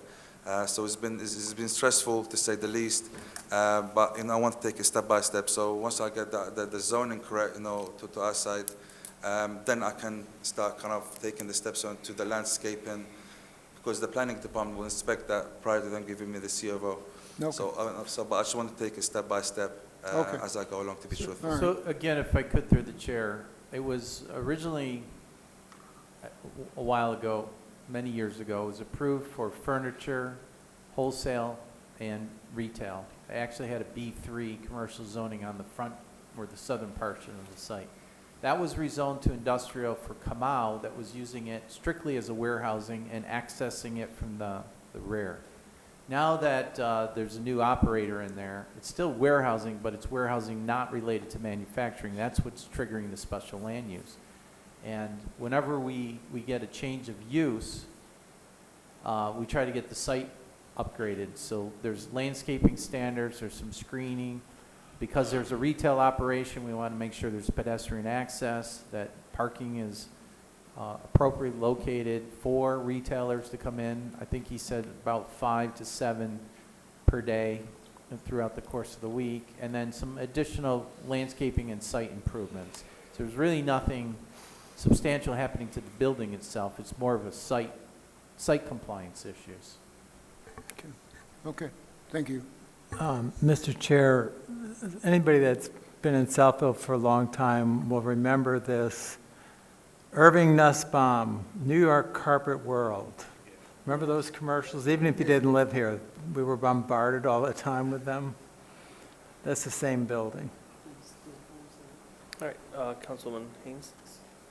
So you're saying that nothing on the outside is going to change? Because I see that there's a large sign, the signage is going to be different, or, you know, because... Well, the signage is handled through the building department.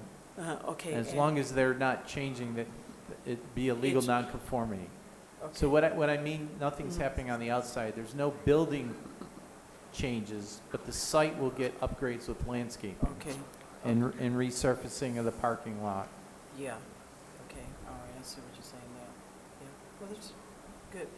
So is it all repairing of all furniture, or just you have new furniture? No, it's 100% new furniture. But you know, we export our furniture. Okay. So it comes through a continent, 2 continents to come to us. And sometimes when you open up the box, something is broken, a little crack, a little scratch. We can't expect that to give to our customers. They paid money for a brand new product. So what we do, we exchange it for them, and when it comes back to the warehouse, I'll put it in the shop. Okay, I see, because this place has a lot of windows, so, you know, that's a Absolutely. very visual spot there. And Absolutely, absolutely. It would be really nice to see it upgraded. Really good. Thank you. No problem, thank you. Do you have any walk-in customers? So we do 2 services that involve outer customers. External customers come to our warehouse for 2 things: 1 for the shop and 2 for pickups. So if a shop does a sale and the customer doesn't wish to pay for a delivery service of a delivery charge or a delivery and setup charge, they come and pick up the product from us. We load them. We always make sure that my employees load the truck. And then the second interaction will be with customers who will be by the shop. And like I said, the shop, we average about maybe between 3 and 5 customers a week, not a day, a week. It's not something that we publicize, not something we advertise. We might have advertised our products maybe once or twice on Facebook Market, but it's not designed for that. It's designed for me to, rather than throw something away, is to put it in the shop. And like I said, sometimes I give things away for free. You know, if somebody comes, we've got a lot of people that are new to the country, are sent by these agencies, and we help them. And rather than paying $2,000, $3,000 to refurnish your house, they end up paying $300 to $400, and they furnish a whole property.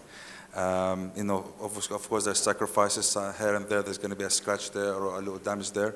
But I came new to this country, and I would have loved someone to help me that way. So yeah, this is the only interaction with external customers. Okay. Thank you. So again, we will see you in 2 weeks for a special land use public hearing, and we'll go from there. Thank you very much, guys. All right, thank you. Thank you for your time. Appreciate it very much. Thank you. All right. We are now up to the council portion. Mr. Chair? Yes. I move that we approve the travel expenses for Councilwoman Coretta Hogue and her attendance at the MML CapCon 24. It has been moved by Councilman Hicks, supported by Councilwoman Haynes, to approve the travel expense report of Councilwoman Hogue at the MML CapCon 24 convention in Lansing on March 12th and 13th. All those in favor? Aye. Any opposed? Motion carries. Thank you. Councilman Brightwell?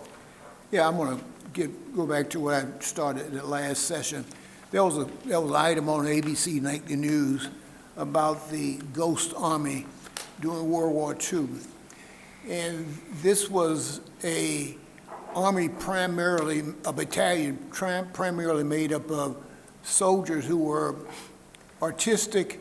They had a musical background. They were right brain kind of guys. And the Army drafted them and put them in a place, in a fort in Maryland. And the reason they called them the Ghost Army is because they, in essence, manufactured artificial items like tanks, ships and cars and to confuse the Germans. So ABC News had them on that night because the congressional, that battalion, I think about 3 of them living now, that battalion got the Congressional Gold Medal. No, yeah, and it was on the nightly news. And the reason I bring it up again is because we, the Southfield Veterans Commission, we interviewed one of those guys here in Southfield. And as a plug, and anyone who's interested in military history, you should go to the Library of Congress, loc.gov, and once you get to that site, just look up the Southfield Veterans Commission. There are about 300 to 400 interviews there. And there's a Mr. Elmer Miliband, and he was a member of the Ghost Army, and I think he was a piano player in college. They drafted him out of college. But that site also has other notable Southfield residents and people in the metro area that were interviewed. I think Lieutenant Colonel Alexander Jefferson, who was one of the noted Tuskegee Airmen here. But I just want to reiterate that. I know I brought it up last week, but this is a testament to how creative the military has been in defending the United States. So, and it's a testament to the one of the greatest generation of soldiers that defended the country. Thank you. Right. Councilman Haynes. Yes, I wanted to speak to Mr. James. I think he left. He spoke about the 10-mile Southfield Road, young people with the rifles or whatever they had. Somebody thought they were loaded, but they weren't. I was there this past Good Friday. I sent out some information about it. I know we were told that if the person has a child in the mix with whatever they're doing in the middle of the street, that we are to report that. And I would encourage residents to report that it's child exploitation. That child that was out there was 8 years old Friday. And I know they're talking about First Amendment rights and things of that nature, but I think we have to look at more what we can do, more or less than what we cannot do, because this is ridiculous. And I would also encourage people, I'm a giver, but I would encourage people not to give to this man, this child, who's running in between cars, and this third person that's out there. I understand he was out there the day after I left, and the next day, and he was warned by the police, and he was still out there. So something needs to really happen before something happens to a child. And that is very, very important. I can't imagine a person using a child to do that, and I would encourage the residents not to give any money to this able-bodied man. I have seen people with less body parts work a job, and I think this man, I'm just gonna put it out there, he needs a job. And if he can stand on that corner with his junk and his trash and ask for money, then we need to move some of that stuff that he has there. I can go put a sign there, and it would be wrong. I had a garage sign in front of a building, and they moved it because they said it was in the wrong place. Well, he has a stash of things there.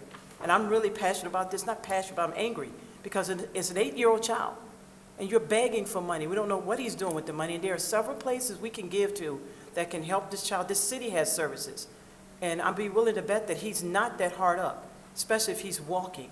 You know, and I think it's a disgrace for him to be out there like that with that child, even himself doing it. I'm sorry, I just had to say that. And I would encourage the residents, please don't give. Give to causes that are accountable. And if you want to help this person, let him get a job. Encourage him. Give him an application or whatever. Send him somewhere where he can get a job. If he can twirl that darn thing in the air, he can get a job somewhere. You know, that's the mom in me speaking. I'm sorry. Okay. Congratulations to all the people that were appointed tonight, Mr. Jenkins and Ms. Freeman, she's not here. Mr. Hicks and I happen to sit on that commission board, and we are grateful to have people, respectful people in our community that come on these boards and really represent, and we hope that you will do well there and encourage others to be a part of what we're doing here in the city to serve. Thank you very much. And the library, the Friends of the Library is having the book sale from Wednesday to Saturday. Please check the website for the times. They are excellent books, as I've always said. At the bookshelf, you can get some books at an affordable price, and if you aren't interested in buying books, maybe you would like to donate some gently used books to the library. They also give you a receipt for your tax donation. So thank you for that, and thank you. Councilman Cruz? I have nothing this evening, Mr. President. All right, Councilwoman Banks. Thank you. I would just like to remind everyone that today the Southfield Yard Waste Collection Program began. Yard waste includes leaves, grass clippings, branches, brush, and other organic material. Please remember that you need to put these in the paper bags, and any trees or limbs need to have the ends facing the street. Also, the City of Southfield is seeking entries for its 8th annual photo prize competition and public art exhibition. Applications will be accepted through the city, so please, if you're interested, submit an application. I agree with my colleague regarding what Mr. James said, and I guess to the city administrator, instead of saying, and I'm not saying you, but if we can find out, instead of saying they can still do it, what can we do to stop it? Because I've also expressed concern about young children with people on the streets, and I think the laws in Lansing have changed, and what can we, as a council, do to stop this person from doing what they're doing? It's a very dangerous intersection. I find it highly distractive when people are driving, and I'm even scared to go to that intersection for fear that someone behind me is going to come through and smash into my vehicle because they're watching these individuals. And like my colleague said, there's just a bunch of, I'll say junk, but it's not junk, on the corner. Any other business, we would be citing that.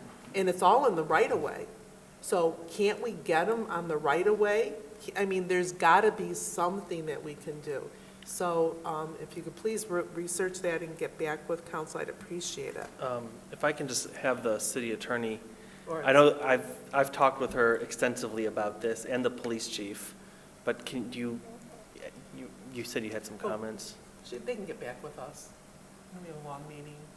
Okay. Yeah, if you could just get back with us, because I know many of us have talked to the chief of police and the attorney, but I'd like to see something done. I don't want to talk anymore. IRS getting into it. Also, with reference to Mr. Bond, I mean, I find it embarrassing that he keeps coming before this body. Has anyone discussed with him that there are places to store his trailer? And maybe they have, and I'm not asking for an answer right now, but if someone could apprise this council, there are multiple parking lots for food trailers, recreational trailers. Close to Southfield, actually the ones in Southfield are very expensive, but outside of Southfield that are extremely affordable. And I find it hard to believe that, you know, if his business is that successful, he can't find a lot somewhere. So I don't know if that's been discussed. It was discussed with him. By the code enforcement officer. They even gave him additional time from when they cited him to find a location for his truck. But does he know what to look for? Because not all storage lots are equal. And that's all I'm going to say. Does he know what to look for? And if he doesn't, I would be more than happy to talk with him. They're not all equal. I'll give you his number. So, that was another thing.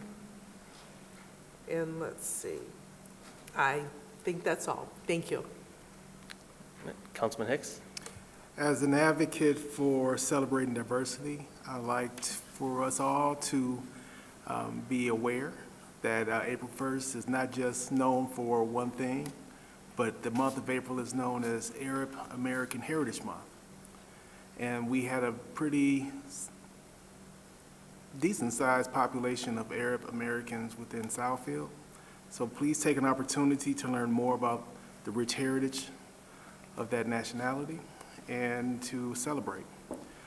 And just to piggyback on the trailer issue, I'm just not sure if the ask is necessarily to find a place to locate for his trailer. He's asking for consideration and potentially revising our ordinance.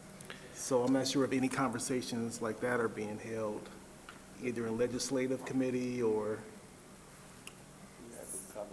So I have agreed to reach out to him as part of the legislative committee because I would like for him to outline specifically what parts of our ordinances for which he feels it's giving him a problem so that we can address those specifically out, if it's outside of the parking. I agree with you. We need to figure out from him, so. Yeah, and part of the, just to piggyback, because I've had conversations with code enforcement and I've shared it with the council. Part of the issue is he just wants to be able to park his trailer in his driveway. And part of the, we don't allow trailers, commercial vehicles, to be parked in driveways. You could put it back at your house, you could put it in your driveway. The summer was not a problem because it was connected to a truck that he would move every day. The problem is when it sits there in his driveway day in and day out without being moved. That's why when he came to us the first time, he said, he had it all summer and didn't get cited because it was being moved. It's when he was trying to store it in the winter in his driveway that it became a problem. It's also the trailer is not a vehicle. We talked about the 2 to 5 times. The trailer is a moving business. It's not a vehicle. So, yeah, I mean, you can reach out. I know that we will discuss it, but, I will tell you, in conversations I've had with association presidents as well as neighbors, you don't want commercial vehicles or trailers parked in front of a home all the time. It also applies to large boats. Right. So I'll reach out to him and just make sure that that is the only issue, and then just make sure, we talk about that, so. Okay. Councilman Hicks, I'm anything done. else? Thank you. All right. Councilwoman Hoag? Nothing for me, thank you. All right. I have nothing either this evening. Did you have a comment? Oh, no. Oh. Mr. Mayor? I don't have anything to add, other than when this started at 10 Mile and Southfield, I called the police chief right away. I don't like the look of it, and I think it's dangerous. And I was told, the police responded, and it's First Amendment. And I've had a lot of complaints about it. I don't like the look of it, and I think it's dangerous. And then I've seen the little kids out there with them. It's a recipe for a disaster. Council President, through the chair, I thought that we prohibited the Shriners from standing in the street.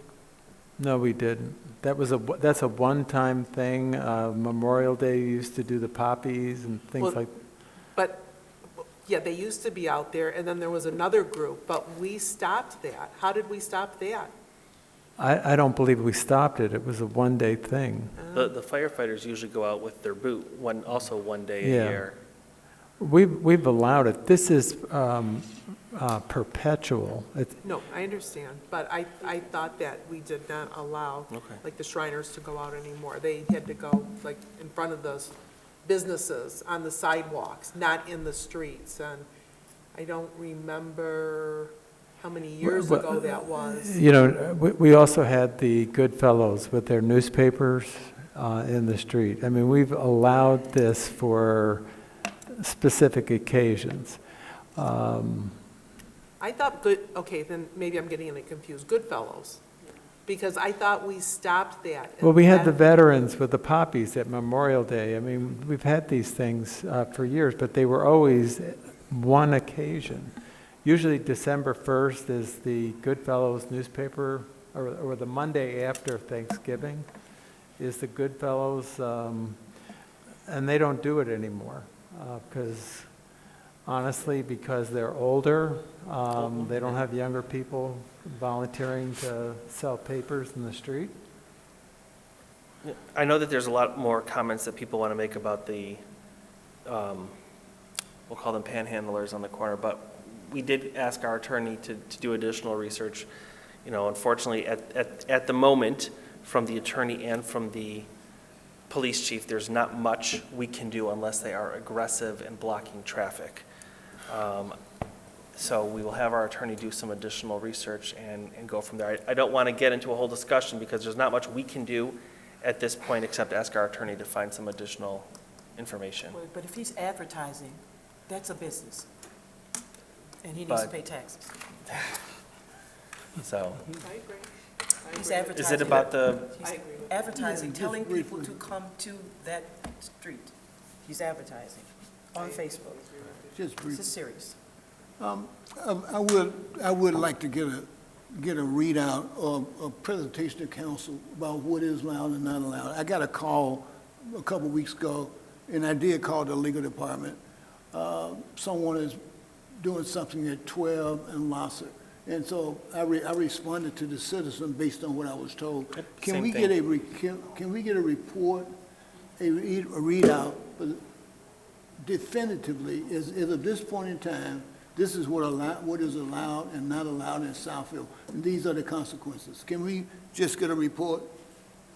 Okay, that will satisfy that. Because I get calls about this, and I refer to whatever is legal. 12 Mile and Lasser is the same issue. It's as long as they are not bothering anyone, according to our attorney currently and the police chief, there is nothing we can do Yeah, I to stop relayed them. that, but there seems to be some conflict or something. I don't know, can we get a? The only conflict is people don't like the answer that, unfortunately, that we have to go with right now, which again, I will reiterate, our city attorney will do some additional research Okay. to see if there's anything that we can do. Okay, it's coming. Okay. Mr. Mayor, anything else? No, that's it. Mr. Administrator? I have no comments. Let me just comment on the previous topic. For our employees to work in that area, we have to get a permit from the Oakland County Road Commission. A lot of communities have a permitting process for Poppies, Goodfellows, the Tootsie Road Drive. We might want to take a different approach and let us put our heads together. All of us are aghast when we see what's happening, particularly the kids, the running in and out the streets. It makes you very, very nervous. But I can tell you the last two communities it was permitted, when our public works people go to work in that very intersection, we have to get an annual permit from the road commission for very specific purposes. So I think we need to push back on this question of what is protected speech and first, because there is public safety and concern for drivers and then even the folks who are doing this. It's a dangerous intersection. Thank you. Madam Attorney?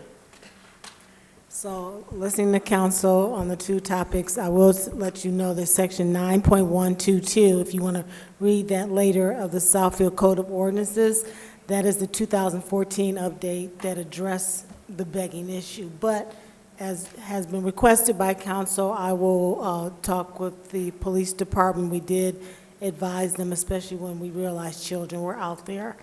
And then we will follow up with council and present some additional information, probably have to reach out to the MML, do some legal research. But in your spare time, if you want to look at section 9.122, paragraph 9, that addresses the whole thing about begging, and as Administrator Zorn just mentioned, First Amendment, Also for Mr. Bond, just to let you know, Mr. Bond received a ticket for outside storage for his food trailer because it was 20 feet or longer. The report I got back from Assistant City Attorney Ryan Rivers, he was very polite in court. I think he just needs to do his homework to find out where he can store it when he's not using it. I've seen it. I saw him twice this week, or once last week. It's a nice-sized food truck, and it has like the steam pipe or something at the top. But I did want to let you know that he did come to court. He paid his ticket. He was very polite. But I think his concern is, I think he asked if I just need to load up some things. And code enforcement said, if you're just there, for that temporarily to load up and then go to another location, but not parking it there, that's the information I have. But he probably just needs to find some place to store it. And I have nothing else. Thank you. Madam Deputy Clerk? All right, nothing is good. We have a closed session. Mr. President, Yes. I move that we go into closed session. Support. It has been moved by Councilman Cruz, supported by Councilman Brightwell, that we go into a closed session pursuant to the Open Meetings Act, Public Act 267, Section 7, MCL 15.268C, a discussion for strategy and negotiation sessions connected with the negotiation of a collective bargaining agreement in a closed session as requested by the negotiating party, as well as a discussion for a proposed development of real property sale and/or lease pursuant to Section 8D of the Open Meetings Act. Madam Deputy Clerk, can I please have a roll call? Roll call. Council President Mendenbaum? Yes. Council Pro Tem Banks? Yes. Councilmember Brightwell? Yes. Councilmember Cruz? Yes. Councilmember Haynes? Yes. Councilmember Hicks? Yes. Councilmember Hogue? Yes. All right, we will go to the room for our closed session. Council President, if I may, for the second reason for Middle Point, since those are two separate reasons for going into closed session, I want to advise that we should say that for the Middle Point issue, that we're going pursuant to MCL 15.268. I'm going to say H, to consider material exempt from discussion or disclosure by state or federal statute, more specifically 15.243 of the Michigan State statute, attorney-client privilege, information subject to attorney-client privilege is exempt. Do you want us to do hold on. If you can please take the conversations into the hallway, thank you. Do we need to do a second vote then? Or do you just want to Because clarify? it was two separate, it's two separate Okay, I items tried that to you're going combine into them, but closed you want us to session. do it separately? Yes, I thought that's what we were going to Okay. do, just so. It wasn't on the, you're more specific on the second one. Correct. We need a second motion for the second closed session item pursuant to the Open Meetings Act section that our city attorney mentioned. She wants us to do a second one. It's a second section. I'd like to make a motion for Yep. the discussion of proposed Middle Point development, real property sale and release. Support. It has been moved by Councilwoman Haynes, supported by Councilwoman Hogue, that we go into a closed session for discussion of proposed Middle Point development, real property sale and/or lease pursuant to the sections outlined by the city attorney. Does that work? Oh, do you want to say what those sections are? Yes. So the section is 15.268, paragraph H, to consider material exempt from discussion or disclosure by state or federal statute. The state statute being 15.243, information that is attorney-client privilege. Okay. So we have a motion by Councilwoman Haynes, supported by Councilwoman Hogue. Can we have a roll call vote, please? Council President Mendenbaum? Yes.